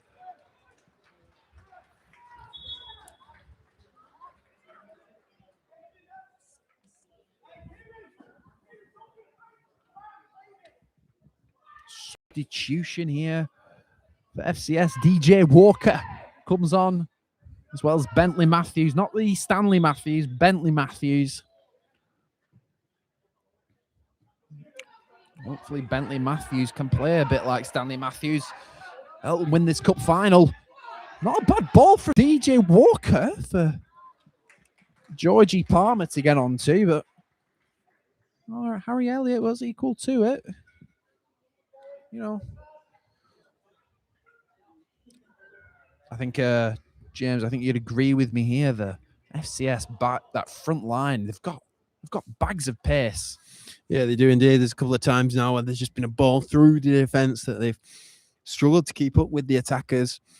But Overall, it's quite an even game. It's hard to decide who is in the driver's seat and who will get that next goal. All important. Especially on that right-hand side. Caden Butterworth really testing Leon Entwistle. That's how that first goal came about. It was That's a a lovely lovely ball pass. in for Malcolm Clegg. It's just him and the keeper. He tries to lob it. Oh, that's It's on. fantastic. That is fantastic. The audacity to do that when he had so much space to run at the keeper. That is ridiculous from Clegg. What a Kieran, way to equalise. Kieran Adam Ramsey did not see that coming, and Malcolm Clegg equalises for St Anne's.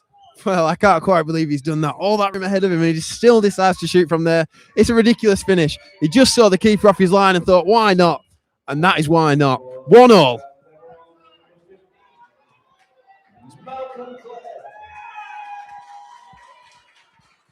I mean, we were saying the FCS front line is pretty quick. Malcolm Clegg came right off the blocks.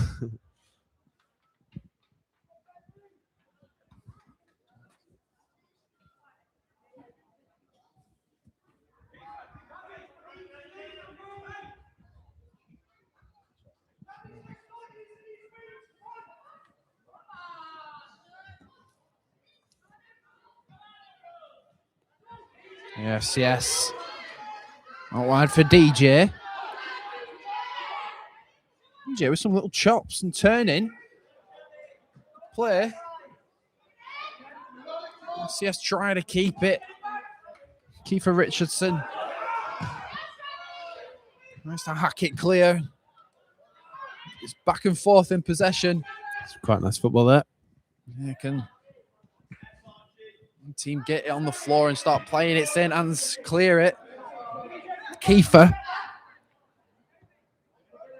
Oh, a lovely ball for Malcolm Clegg. I think that link up between Harrison Bridge and Harrison Bridge. Malcolm Clegg, it's excellent to see. Oh, he's taking on his man, Malcolm. That's brilliant defending. He's doing well to pressure him, though. Lots. Yeah. Referee deems it a bit too strong, though.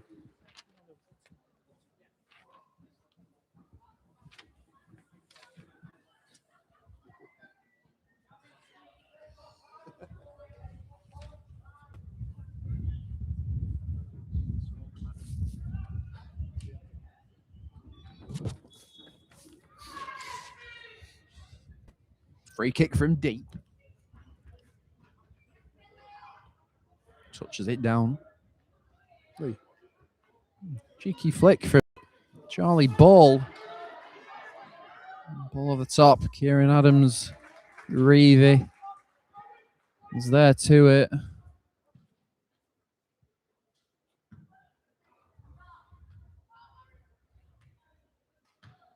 Just thought I'd like to say, James, that when that back line receive a ball, they don't really play it. They just hoof it. Yeah, that's true. They're not ones for passing around the back line. They'd rather just have it out and let those quick forwards fight for it. See if you can pick it up in midfield and release them. And, well, I suppose you have to say it's been working for them, really. Absolutely.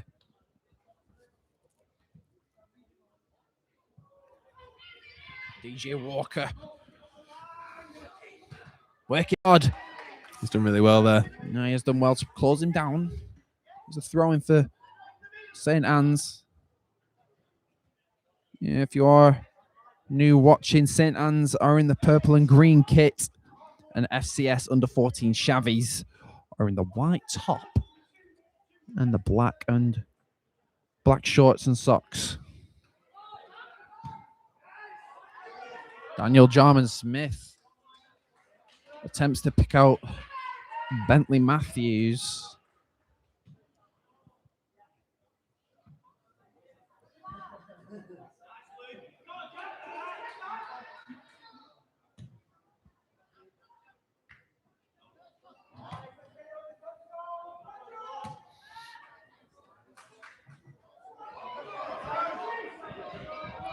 Risky stuff from FCS.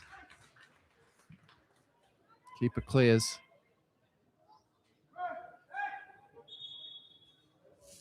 Movement on the bench.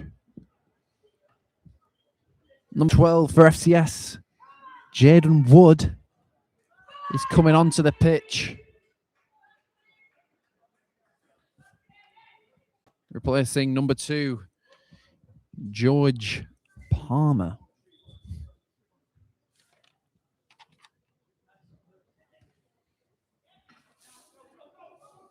Lovely defense splitting ball. Here's Kiefer Richardson staring down the barrel. Brilliant defending. Brilliant defending. I do say Oliver Voros with the recovery run. He looked clear and through there. And I thought that was really going to be the one to turn it around, but that was really good defending from Voros. Yeah, I thought they were going to complete the comeback and make it 2-1 with St. Anne's.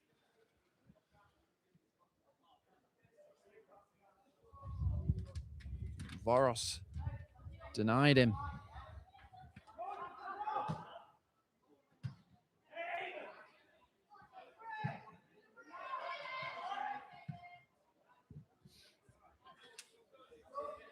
Also, I don't know how likely cards were to be shown, but if Alex Voros got that wrong, that would have been a denial of a goal-scoring opportunity.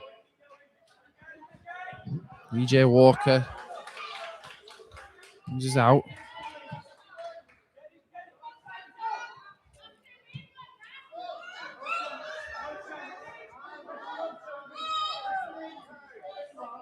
Keeper's got options. Opts to go to Voros. Referee halts the play. Trio of subs going on here. Yeah, triple substitution. Number 11, Toby Smith. Number 4, Christian McKenzie. Number 16, Jack Hawthornthwaite.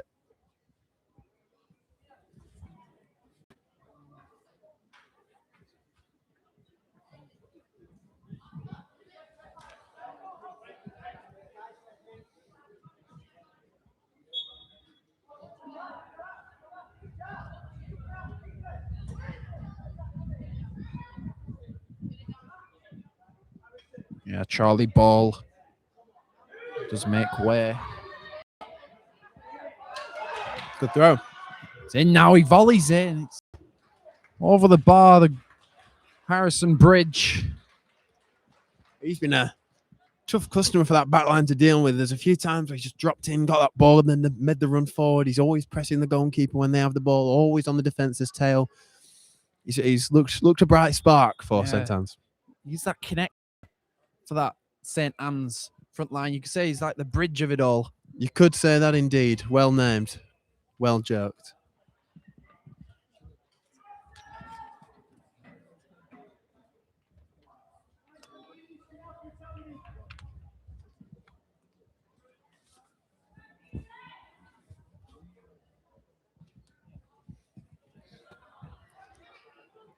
DJ.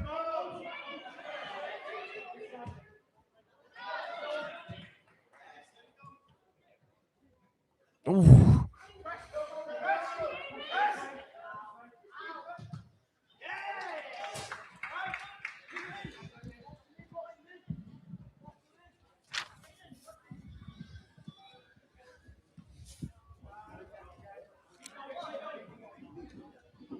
DJ Walker. Lovely turn inside to escape his man. Can he make the right decision now? Goes for glory.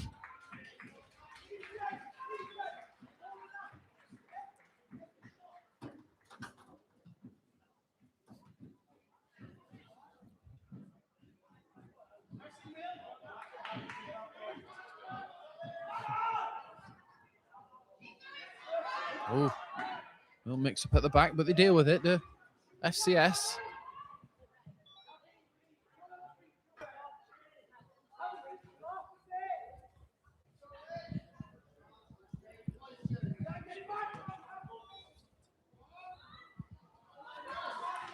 It's a great tackle there. Malcolm Clegg trying to make a break into the box, but he's rewarded with a corner kick, which he'll take himself. He can put good delivery in the box. We've seen that already. 13 minutes left of the first half. It's a good ball. Kiefer is free. So is John Joe. Can they get a shot away? George. Oh, whistles past the far post.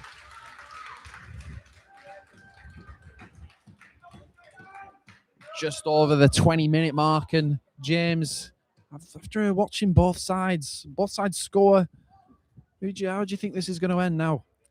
Well, I think both sides are evenly contested. I'd argue the pendulum has swung in St. Anne's favour now. I think Xavi started brightly, obviously. They got that goal running in behind, but since then, I don't think they've had as much going for them up front, although they have been equal to the test that St. Anne's poses. I think St. Anne's have a few danger men that just look like they could open this tie completely up. Plenty of time left, though. Yeah, I completely agree. Plenty of time left.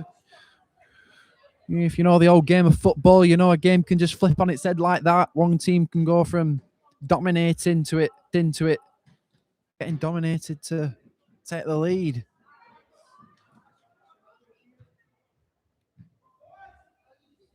Falcon Clegg and Harrison Bridge linking up again.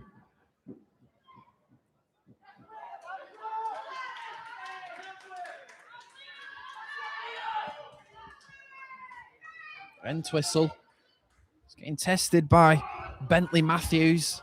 You could say it was as calm as a Rolls Royce then, or in this case, a Bentley.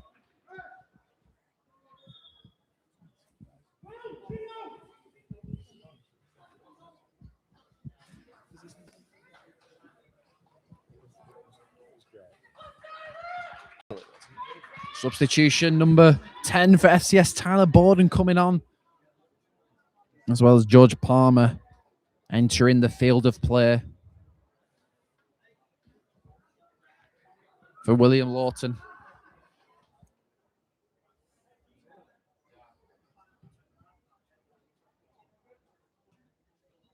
I think these substitutions change the rhythm of the game, perhaps, and create some more chances for Xavi.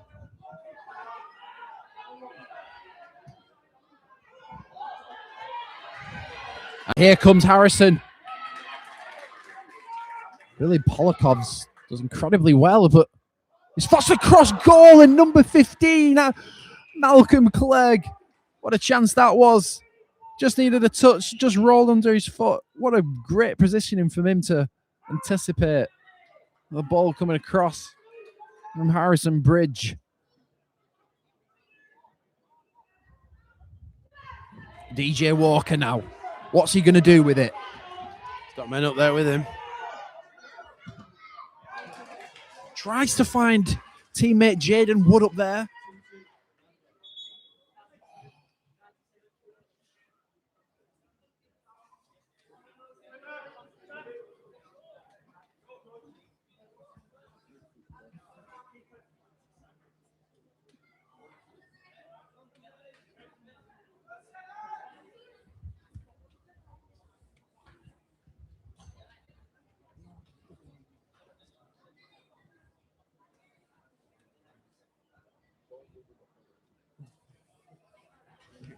DJ Walker.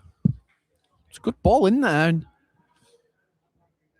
Bentley Matthews chasing him down, and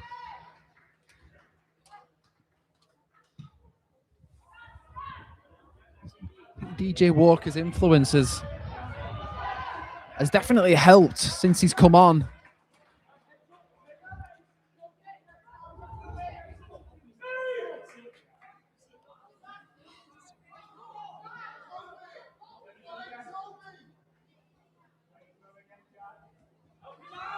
Ball's in there. It's cleared by George Palmer.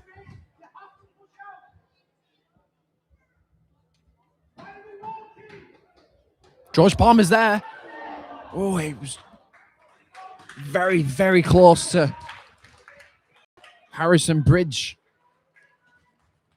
whose outstretched boot couldn't quite make a connection with the ball. Kieran Adams. Reevy goes long. DJ Walker only just loses out. Ball is bouncing around. Might gamble on this here. Harrison Bridge. Yeah, you're doing well. Harrison Bridge bridging the play together. Obviously, what I said earlier, and he can really help link up that front line like he is doing now. Malcolm gets it in there. Bridge. Kiefer. Whoa! Oh! I thought that was an incredible save, but it's a great finish. It's a great finish. Complete the comeback for St. Anne's.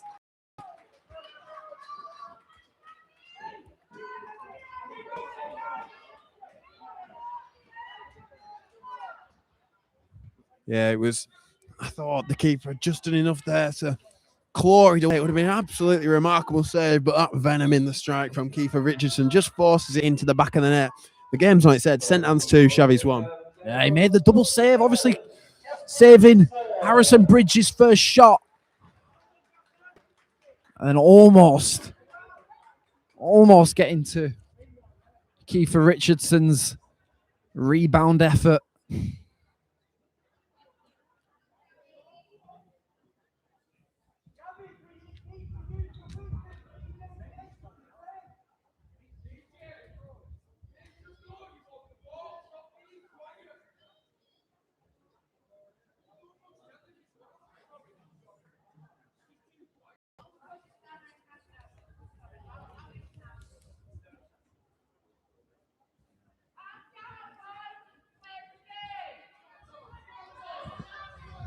Done well to recover that there at the back. It's a lovely step inside as well. Very well played. DJ Walker. DJ sees the overlap of Daniel Jarman Smith. It's good recovery, is that there?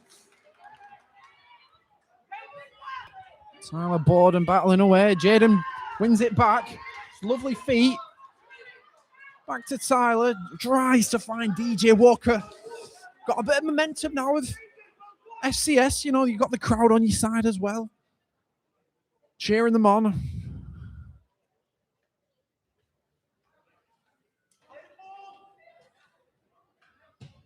And DJ Walker swings a boot at it. Goes out for a goal kick.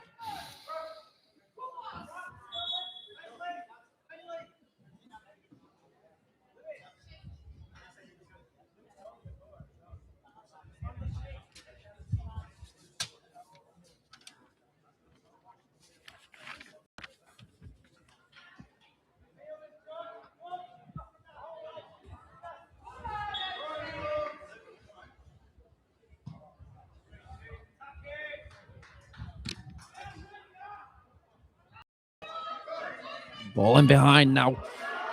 It's Malcolm who's managed to come away. Oh, so unlucky there, Malcolm Clegg, sorry. Malcolm Clegg. And he just get ahead of his man. Tries to lift it over the keeper.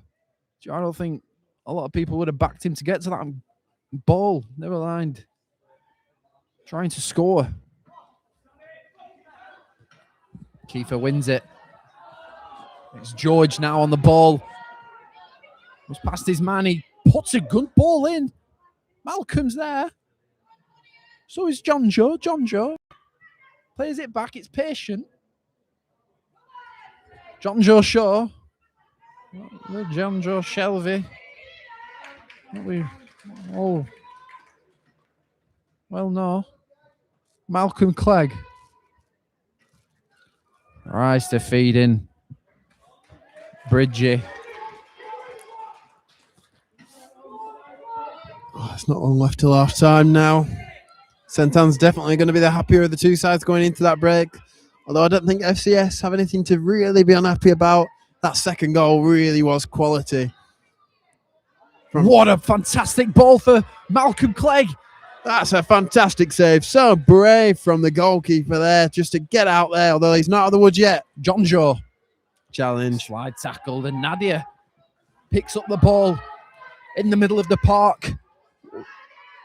That was fantastic bravery from Kieran Adams-Reevy in the FCS out, and here net. comes Kiefer. Feeds in the Bridge. Bridge. So on the corner there.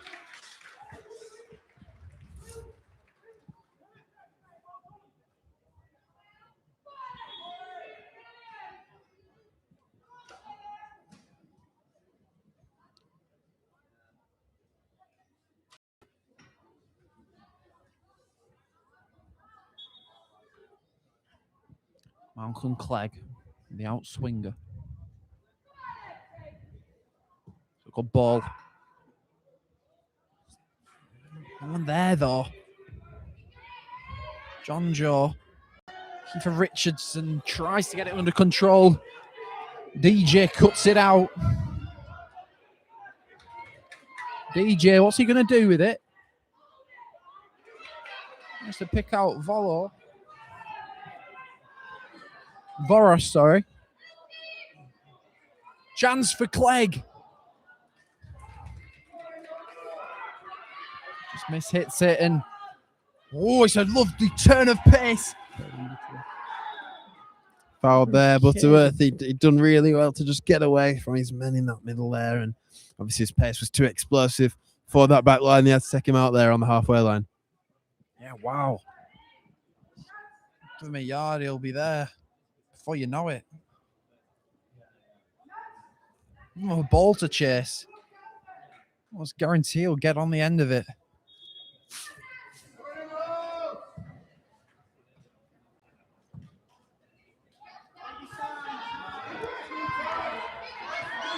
Back to the keeper they go. Kieran. Where's Nadia? Nadia. Inside. It's back to Nadia. Can she receive it? She wins the 50-50. Hoisted up high. DJ Walker. He gambles. He wins it. Nice little move there. Spell of the ball. Tries to get past his man of Christian McKenzie. Does go out of play though. DJ Walker does well enough to win the throw-in.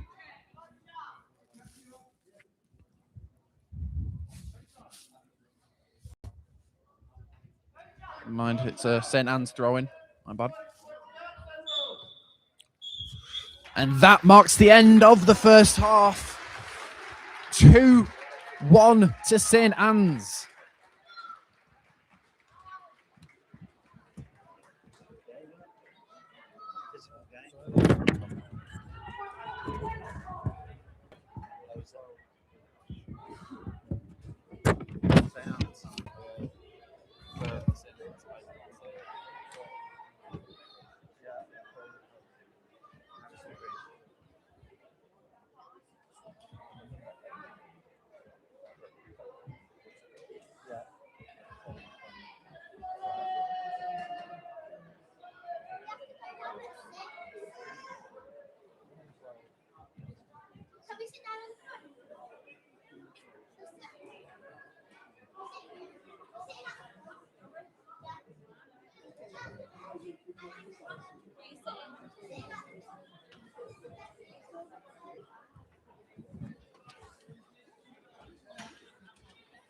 Got a lot of punters here. 10 plus 6. Okay, thank you. 10 plus 6. I've got. Whether we won or down.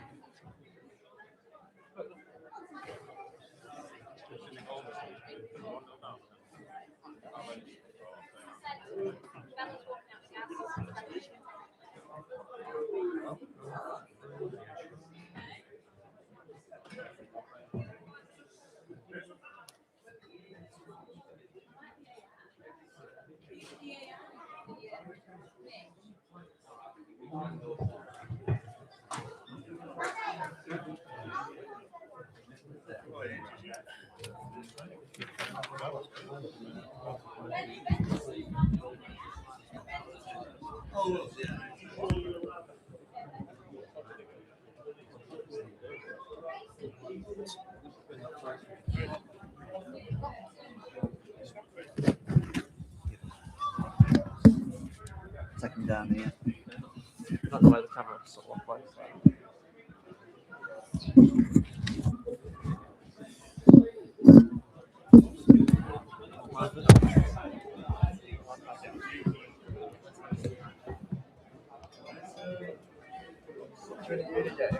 I've gone up and around 150 over the lad's head, and it's like a pot of like fallen back over and landed right at the back. Oh. So it's, well, I think it's like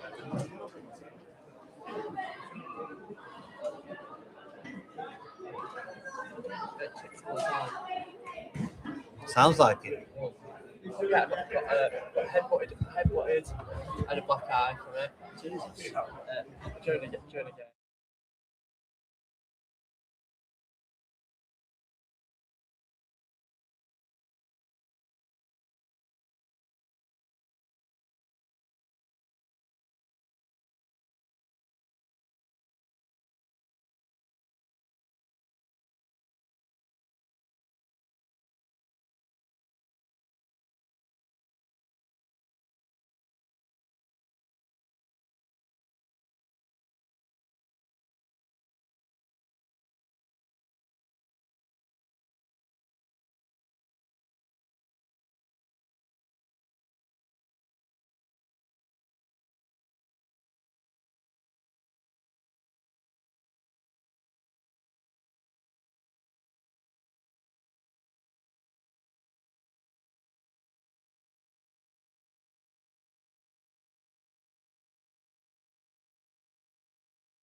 St Anne's under 14s Emeralds 2. File Coast under 14 Chavies 1. It's been an exhilarating game so far. We're your commentators for the second half. My name's Connor Phillipson. I'm joined by Nick Cunliffe, and we've got a massive 35 minutes to play, haven't we, Nick? Yeah, good afternoon, everybody. Welcome to the second half of this under 14 boys playoff shield to take the cup home. It's currently 2-1 to St Anne's. As Connor says, an exhilarating first half, with St Anne's coming back from being a goal down. We'll see what the second half has got in store for us. Defensive clearance there. It was Harrison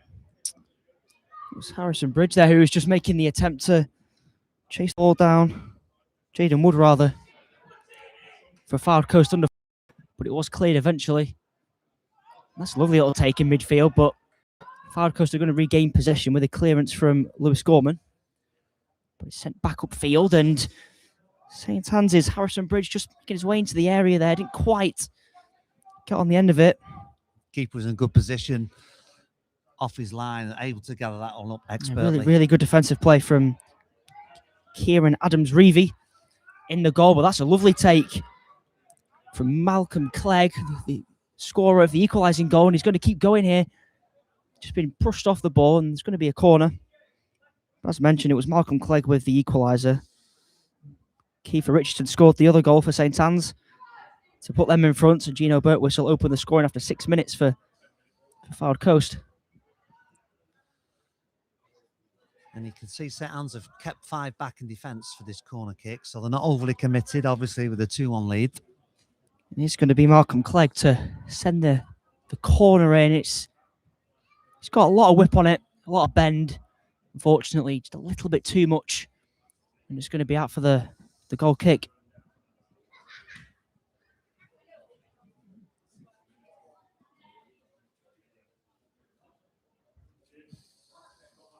It will be Kieran Adams-Reevy to restart us here as we enter the second minute of the second half. Straight down the middle of the pitch, and it's going to be well held there, but very good battle in midfield. Here's Charlie Ball, just looking to go in field, but it's cleared by George Palmer. Now it's DJ Walker surging forward on the counter-attack. It's a lovely little slipped pass in towards Caden Butterworth. He's going to go for goal here, and he's found the far corner. It was beautifully set by his teammate, DJ Walker, but it came to Caden Butterworth. He took one touch and rifled it into the far corner, and once again, we're level. What a strike by Butterworth. He was found by an absolute inch-perfect pass down the right. He took it on for a short period and then just hammered one in down into the bottom left-hand corner. Keeper had no chance. What a brilliant finish. It's 2-2 and it's game on, Connor. Just like that, we're level again, 2-2 here. What a game we've got on our hands. I'm feeling this final could go either way now. It's very even out there. Nice lovely little feet in midfield, but they're going to come forward here, St. Anne's. It's going to be with Charlie Ball, just feeds it down the line towards Clegg, but it's absolutely hammered into the stands by William Lawton. That was certainly no-nonsense defending, wasn't it? Taking absolutely no chances there, and who can blame him? It's going to be a long throw here from St. Anne's number 16, Jack Haythornthwaite. Seen a few of his throw-ins in the first half, and that is an absolute beaut into the area, right in the danger zone. It's causing problems, but it's good hands in the end from Kieran Adams-Reevy. The keeper stayed cool and just waited for the ball to come to him and just used his height advantage very well. Sends it back up the middle of the pitch, and both teams looking to just fight for it again. It's a lovely little touch from Daniel Jarman-Smith. Just works it into DJ Walker. The pitch just holds him up there. Smashed back upfield by Billy Povlux. And it's going to be lofted over towards Caden Butterworth again here. He's found himself in a similar position to from before, and he's managed to cut back as well past one defender. But his shot is blocked, and St. Anne's will clear their lines. And the assistant referee did have his flag up for quite a while. I don't think the referee spotted it, but he's spotted it now. I didn't spot it, in fairness. It was up for a while. I wasn't sure for a minute if the referee had just ignored him or waved play on. We are going to I don't think he'd start. seen him. Yeah, we are going to restart with the free kick. Must have been essentially DJ Walker who was offside there.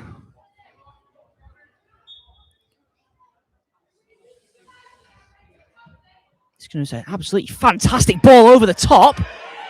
And all of a sudden, the referee's got a decision to make here. Yeah, it's going to be a penalty. Penalty kick. Harrison Bridge just found himself in behind and he took the ball over the goalkeeper. But Kieran Adams-Reevy took him down. The ball was gone. He had to make the challenge there, in fairness, but the referee's been left with no choice, and it's going to be a penalty to St. Anne's. And the keeper came rushing out, but Bridge just got there first with his just tips it with his toe, and unfortunately, the keeper's momentum took him right through. Wasn't able to stop himself, took him right through Harrison Bridge. And a correct decision, I feel, by the referee to award a penalty, Connor. Yeah, Harrison Bridge. He is just getting a little bit of treatment here. He did take a bit of a whack from the goalkeeper on the way through. I can't see any activity on the subs bench just yet. He's not moving all that well.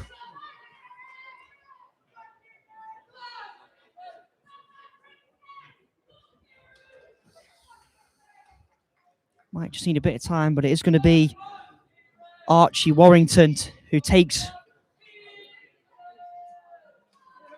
responsibility. No. Rather, Christian McKenzie is the one to take responsibility from 12 yards. The substitution is in as well. Charlie Ball's replacing Harrison Bridge, who not moving all that well. And Christian McKenzie now with a chance to restore his side's lead. 6 minutes into the second half. Kiefer Richardson's also on for St. Anne's. It's a fantastic penalty from Christian McKenzie. And it's St. Anne's 3. Soccer 2. And what a strike. There was no saving that. Keeper had absolutely no chance. An emphatic penalty finish. Yeah, spot on from the spot. From Christian McKenzie. Absolute rifle of a penalty. And we're going to restart here with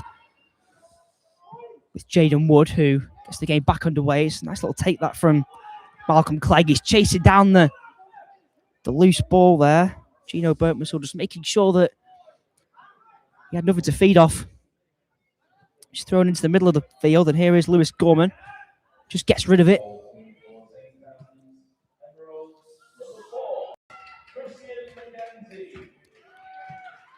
Now both teams again looking to just get a foothold, headed down by Christian McKenzie, but it's going to be lofted forward, and goalkeeper Harry Elliott gets both his hands on it. Jaden Wood was just making his presence known there. Yeah, some close attention from Jaden Wood there for the keeper, but it didn't bother him. He just got on with it. DJ Walker down this left-hand side. So effective in the first half at just making those runs and controlling the ball, but St. Anne's have managed to clear.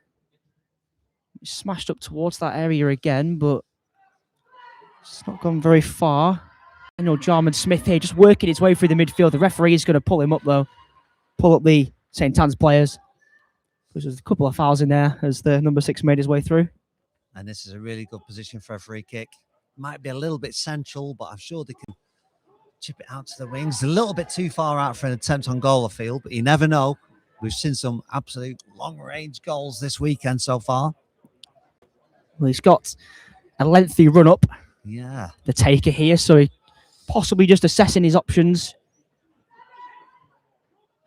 Just enough power on this from here that it could cause real problems for the goalkeeper. He is gone for the shot, and it was eventually claimed by... Just had to make sure there was no chance of a rebound there. Yeah, he kept it on target. He made the goalkeeper work. And that's a good little knock, and it is going to be Malcolm Clegg. Just looks to make his way through there, but Adams Reeve is off his line fast there to clear. His keeper, Richardson, just gets it out wide again towards his captain, Daniel Jarman Smith, who makes the run. And now Caden Butterworth has got it down this right-hand side. Beats two. Absolutely fantastic, but it's a good defensive challenge from Toby Smith, rather. Excellent skill from Butterworth, who's showing a bit of swagger there on that right wing, taking on 2 men and earning himself a throw-in. He's actually signalling now to come off. Yeah, maybe so just there must have been a little bit of an injury there during that last piece of action. Yeah, maybe just took a little bit of a bang there. And it is going to be Bentley Matthews who's coming on for Fylde Coast under 14 Chavies. He's on his way to get right into the thick of the action as well. The throw-in is towards the area. It's headed away. It's going to bounce out for a goal kick. Bentley Matthews there was just thinking maybe he could have got there. Not quite. 10 minutes gone in this second half. It's 3-2 to St. Anne's. And again, it's another one of those matches you wouldn't like to predict which way it's going to go at all. It's swung one way to the other, and the momentum keeps shifting. The goal kick is a fierce one into the midfield, and it's going to be taken down well by John Joe Shaw, who plays a great ball into the feet of Kiefer Richardson. But the flag is up for offside. He takes a shot on anyway, because you just never know. Why not?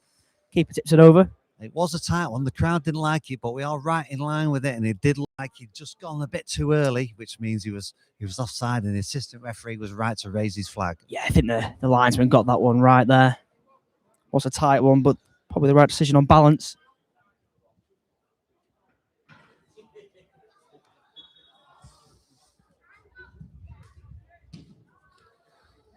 Defensive clearance there from Jamie Greenway.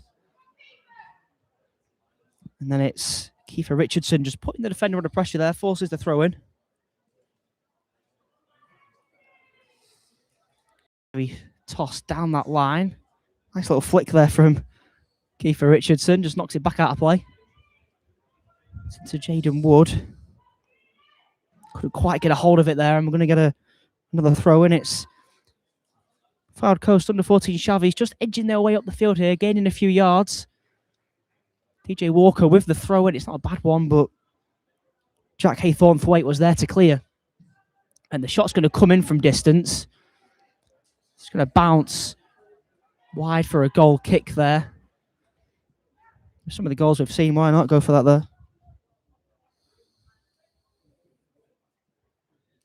And just after being under the cosh, the last couple of minutes, a chance for St. Anne to clear their lines. Possibly thinking about a couple more substitutions here.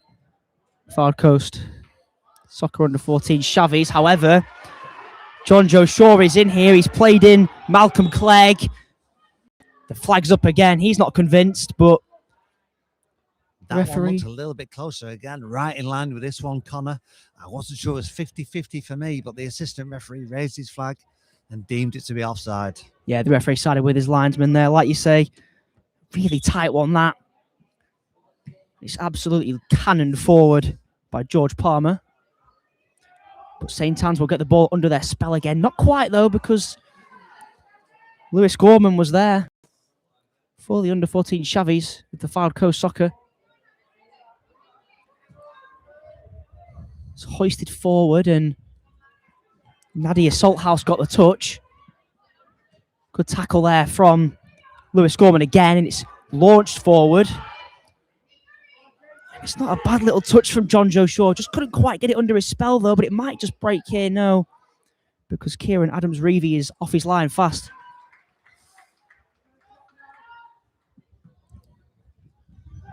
He's going to launch it to midfield. It's going to bounce, and then Lewis Gorman will get the challenge, and it's a really good challenge. And there's a runner on for him, just ahead of him in Bentley Matthews. That's who he was trying to go for, but he's getting harassed all the way by excellent individual battles there. Yeah, Jamie Greenaway it was. And that is absolutely launched over the stadium onto the roof by William Lawson. He did it before, as far as no nonsense goes. And we can hear it bouncing down the roof as it makes its way down to find its natural resting place.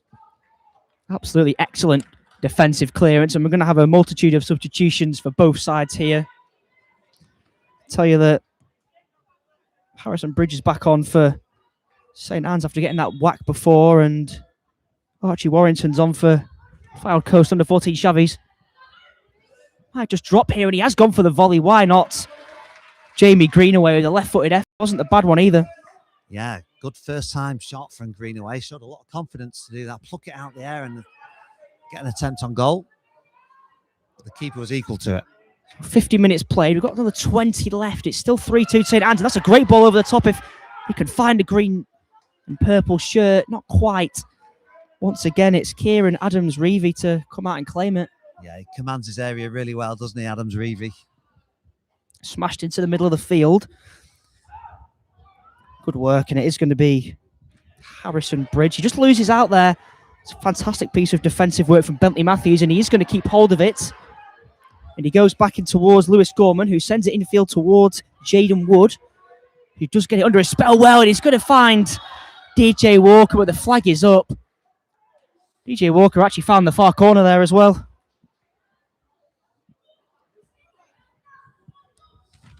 Again, it looked like a tight one. I'm not sure if he was, but the assistant referee again raised his flag. Not a bad effort in the era of how long we wait for offsides to be given. Why not take the shot on and score? Still 3-2 to St Anne's off the back of that, and the ball is hammered forward again. Bentley Matthews was in search of it, but Toby Smith came away with it for St Anne's. Good little challenge there by Jamie Greenaway again. This time on halfway, and we'll restart with a throw into Fylde Coast Soccer under 14 Chavies. It's going to be smashed forward again, but Harry Elliott's there, and that's a comfortable routine catch for him. As he pumps it downfield, going in search of John Joe Shaw, who needs to get the touch, and he does, but it's good defensive work again from Lewis Gorman. Here's Nadia Salthouse, does well to claim the ball, but then it's a bit of a battle in midfield with a St Anne's midfielder. Jaden Wood's going to just hoist it forward towards Bentley Matthews, who will retain it here. No, he won't. It's brilliant defensive work from Toby Smith.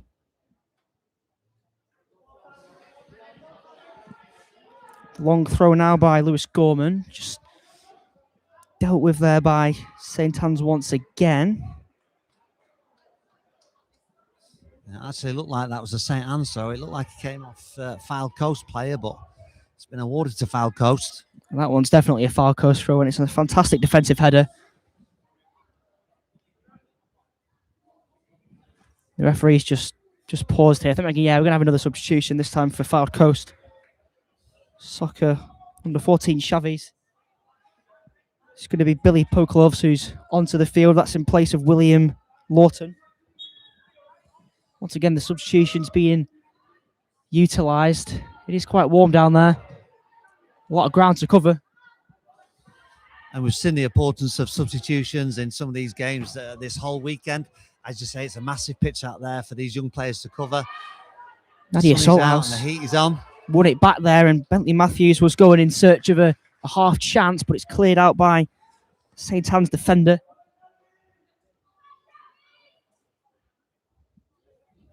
Nadia Salthouse throws it back in play. It's just over the head of her teammate, though.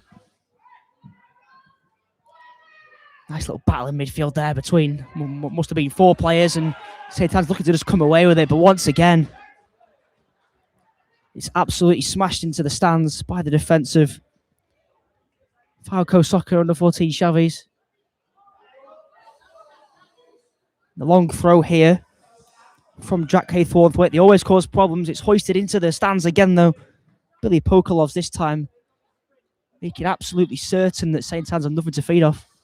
I think that's another football that's left the stadium, Connor. That is at least two so far.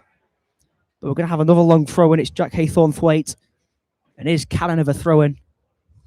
See if he can cause any more problems with it. It's a lovely little touch. Harrison Bridge, and he works his way past the defender brilliantly. Just looks to go in field there, but just blocked and then cleared by Fylde Coast Soccer. It's good strength there from Jack Haythornthwaite. It's got to be said as well that Harrison Bridge has done magnificently there, but did well to recover from just tripping over the ball slightly, and that's a great take. It's a surging run here from Daniel Jarman Smith. Gets past one, gets past two, but the ball's then sent back towards where it came from. And it's absolutely launched forward by Jack Haythornthwaite, and the chase is on here. It's John Joe Shaw. Can he get the shot off? Not quite, because he's getting harassed by Oliver Vorus. Kiefer Richardson gets it in field now. It is John Joe Shaw across goal. Is it going to drop? It's not quite. What a save. It's a fantastic save from Kieran Adams-Revy. The close range effort came in. Chance is still there, though. It's come back out. It's found the bottom corner. It's John Joe Shaw who lashes it into the bottom left corner. And he brings out an attempted cartwheel. It's a brilliant celebration. And with 55 minutes on the clock, John Joe Shaw's made it St. Anne's 4, Fylde Coast Soccer under 14 Chavies 2. And that ball was absolutely pinballing around. There were shots, there was blocks, there was saves, there was goal line clearances. And it just came out and it just fell right on his foot for him to rifle it into the corner of the net with the keeper absolutely stranded. And it's 4-2 to St. Anne's FC. It's got to be said, Fylde Coast did exceptionally well to keep the ball out initially. But it just dropped perfectly for John Joe Shaw, who smashed it into the corner. Just before that, he just sensed a ratcheting up of the intensity a little bit from St. Anne's. They were flying forward, they were winning their tackles, and you just thought their moment was going to come, and it did. Going to have a multitude of substitutions now for Fylde Coast. It's Caden Butterworth and Tyler Bowden, and also William Lawton that are back on the field for Fylde Coast Soccer under 14 Chavies.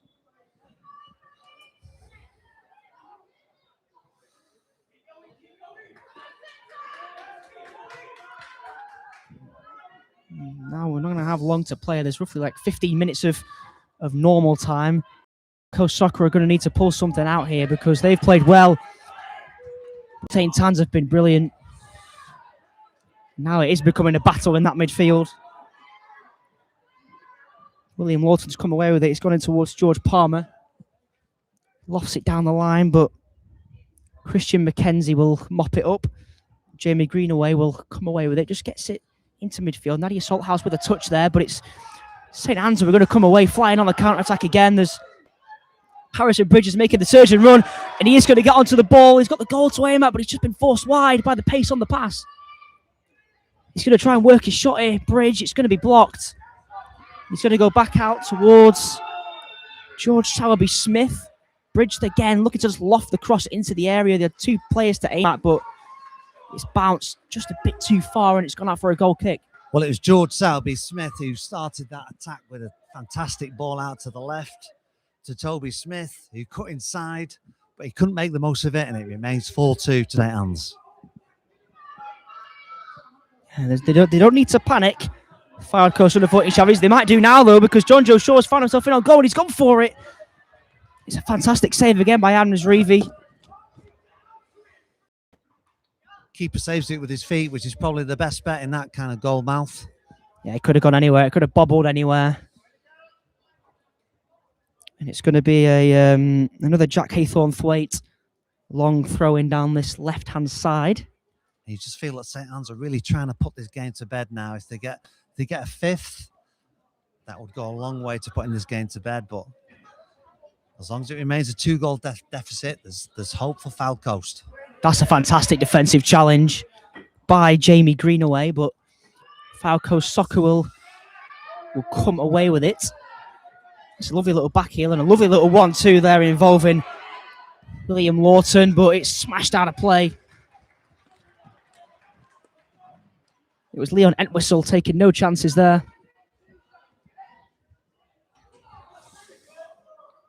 Yeah, no nonsense defending. We've seen quite a lot of that in this match. 10 minutes left of normal time. Still 4-2 to St. Anne's.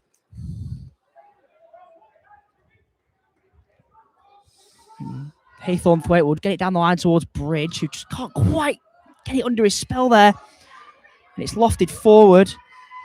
Well mopped up by Aaron Guerrero. And that'll be a throw into St. Anne's right in their left back position, right by the corner flag.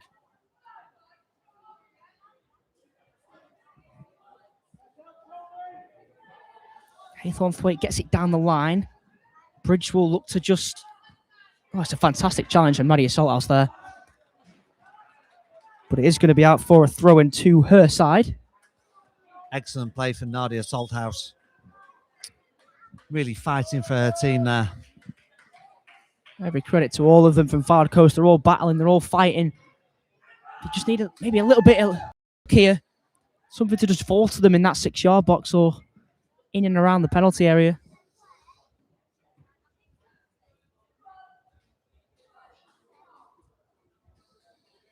Tossed back into play by William Lawton. Nadia Salthouse there gets past her man, looking to get the cross in. Mopped up well by Jamie Greenaway. albeit at the expense of another corner. And Falco Soccer are just turning the screw, putting the pressure on, trying to get themselves back into this match, trying to build themselves a platform. And it's going to be Nadia Salthouse to take the corner. Any bit of luck that they can get now, Falco just need something to bounce for them. Referee's just paused play. I think there's a player over in the 6-yard box, but he's up and active now. Nadia Salthouse is out swinging right foot delivery. It's a very good one as well. Headed at goal by Tyler Bowden, who got his head to that, but managed to clear their lines again here, St. Anne's. Lewis Gorman here, just being harassed by John Joe Shaw, but he has the throw in.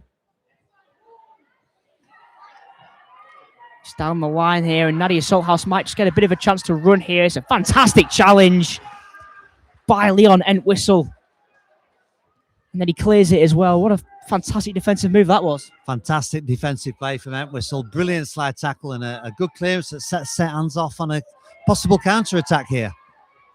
And here comes George Sowerby Smith. He's going to look to just clip it into the middle of the pitch. It might just break here for Harrison Bridge, who gets it in field. Oh, it's a good save. John Joe Shaw didn't quite get as much power as he wanted on that, but Kieran Adams-Reevy did well to get down and hold it. Toby Smith was so unselfish there. He could have gone himself, but he squared it to his teammate, who took the shot but couldn't beat the keeper. And Guerrero just plays it in field with his teammate Charlie Ball to just lift it out wide there, but it's going to be smashed away from goal. Lovely little shoulder there from Caden Butterworth, but he can't quite beat another. Oh, nice little take from George Palmer. He's going to get a chance to maybe run down this left-hand side. Gets it inside now towards Bentley Matthews. Lays off.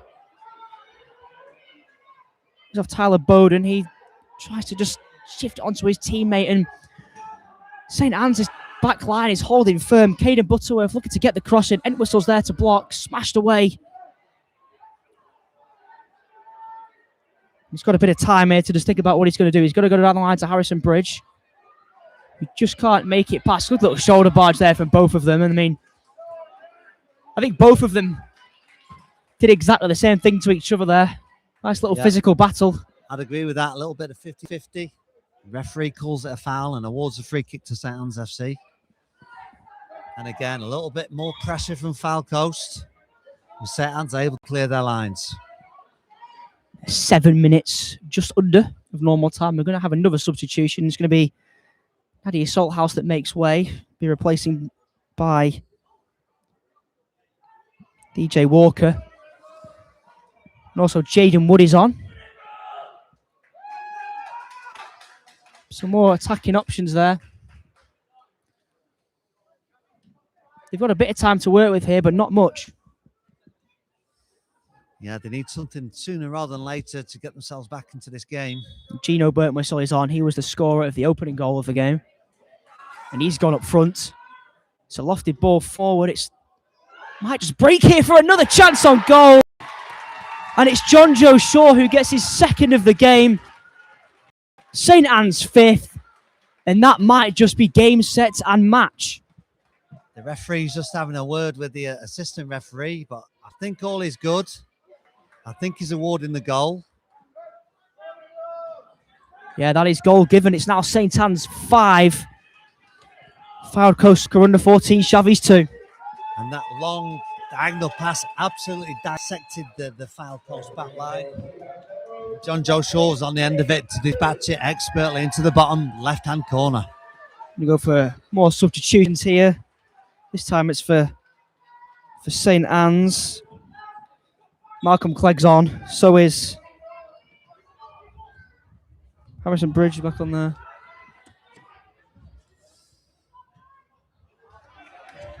Harrison Bridge may just get a chance to make another run here. He's gone inside this time.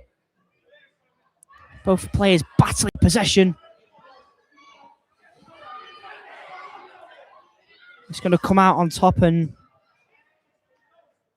Gino Burtmason will smash it upfield, and then it's going to Smashed out of play by Jack Hay-Thornthwaite. So we got roughly 5 minutes or so left. St Anne's with a 5-2 lead now. It is desperate times for Foul Coast Soccer under 14s. Yeah, they've just left a couple of defenders back. They're taking a few gambles now, Foul Coast,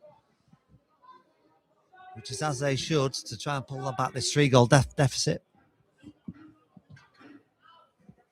It's not a bad corner either, and it's headed just over the bar by Tyler Bowden. Yeah, Tyler Bowden, I think it was. Rose really well there, found himself a bit of space in amongst a crowded area. It's a really good header. Only could put his header just over the bar, unfortunately, for Foul Coast. They might just take this opportunity now to run the clock down a bit, St Anne's. Jack Hay-Thornthwaite will put his foot through this one. It does bounce a little bit awkwardly there, but it's really well dealt with.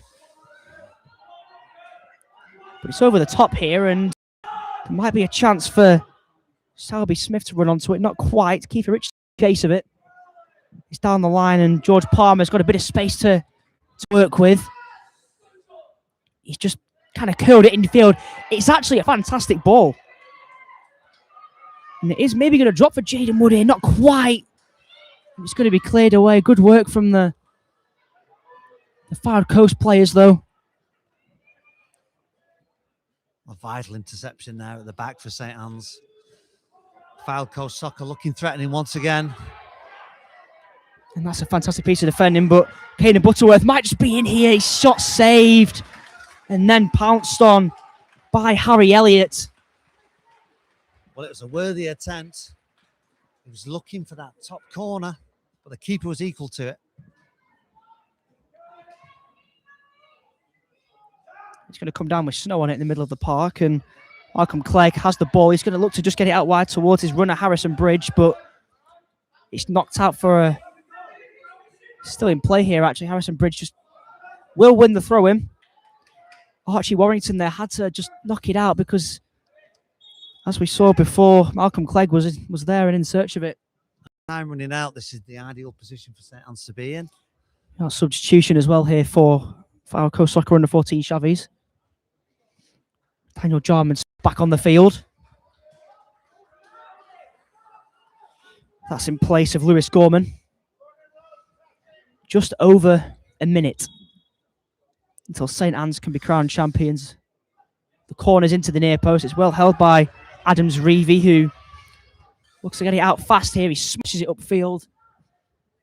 Bounces over his teammate, though. However, DJ Walker's going to get a chance to just send it over here. And, you know, you like where his head's at. Just going in search of Caden Butterworth there. And Harry Elliott maybe just taking his opportunity to run the clock down.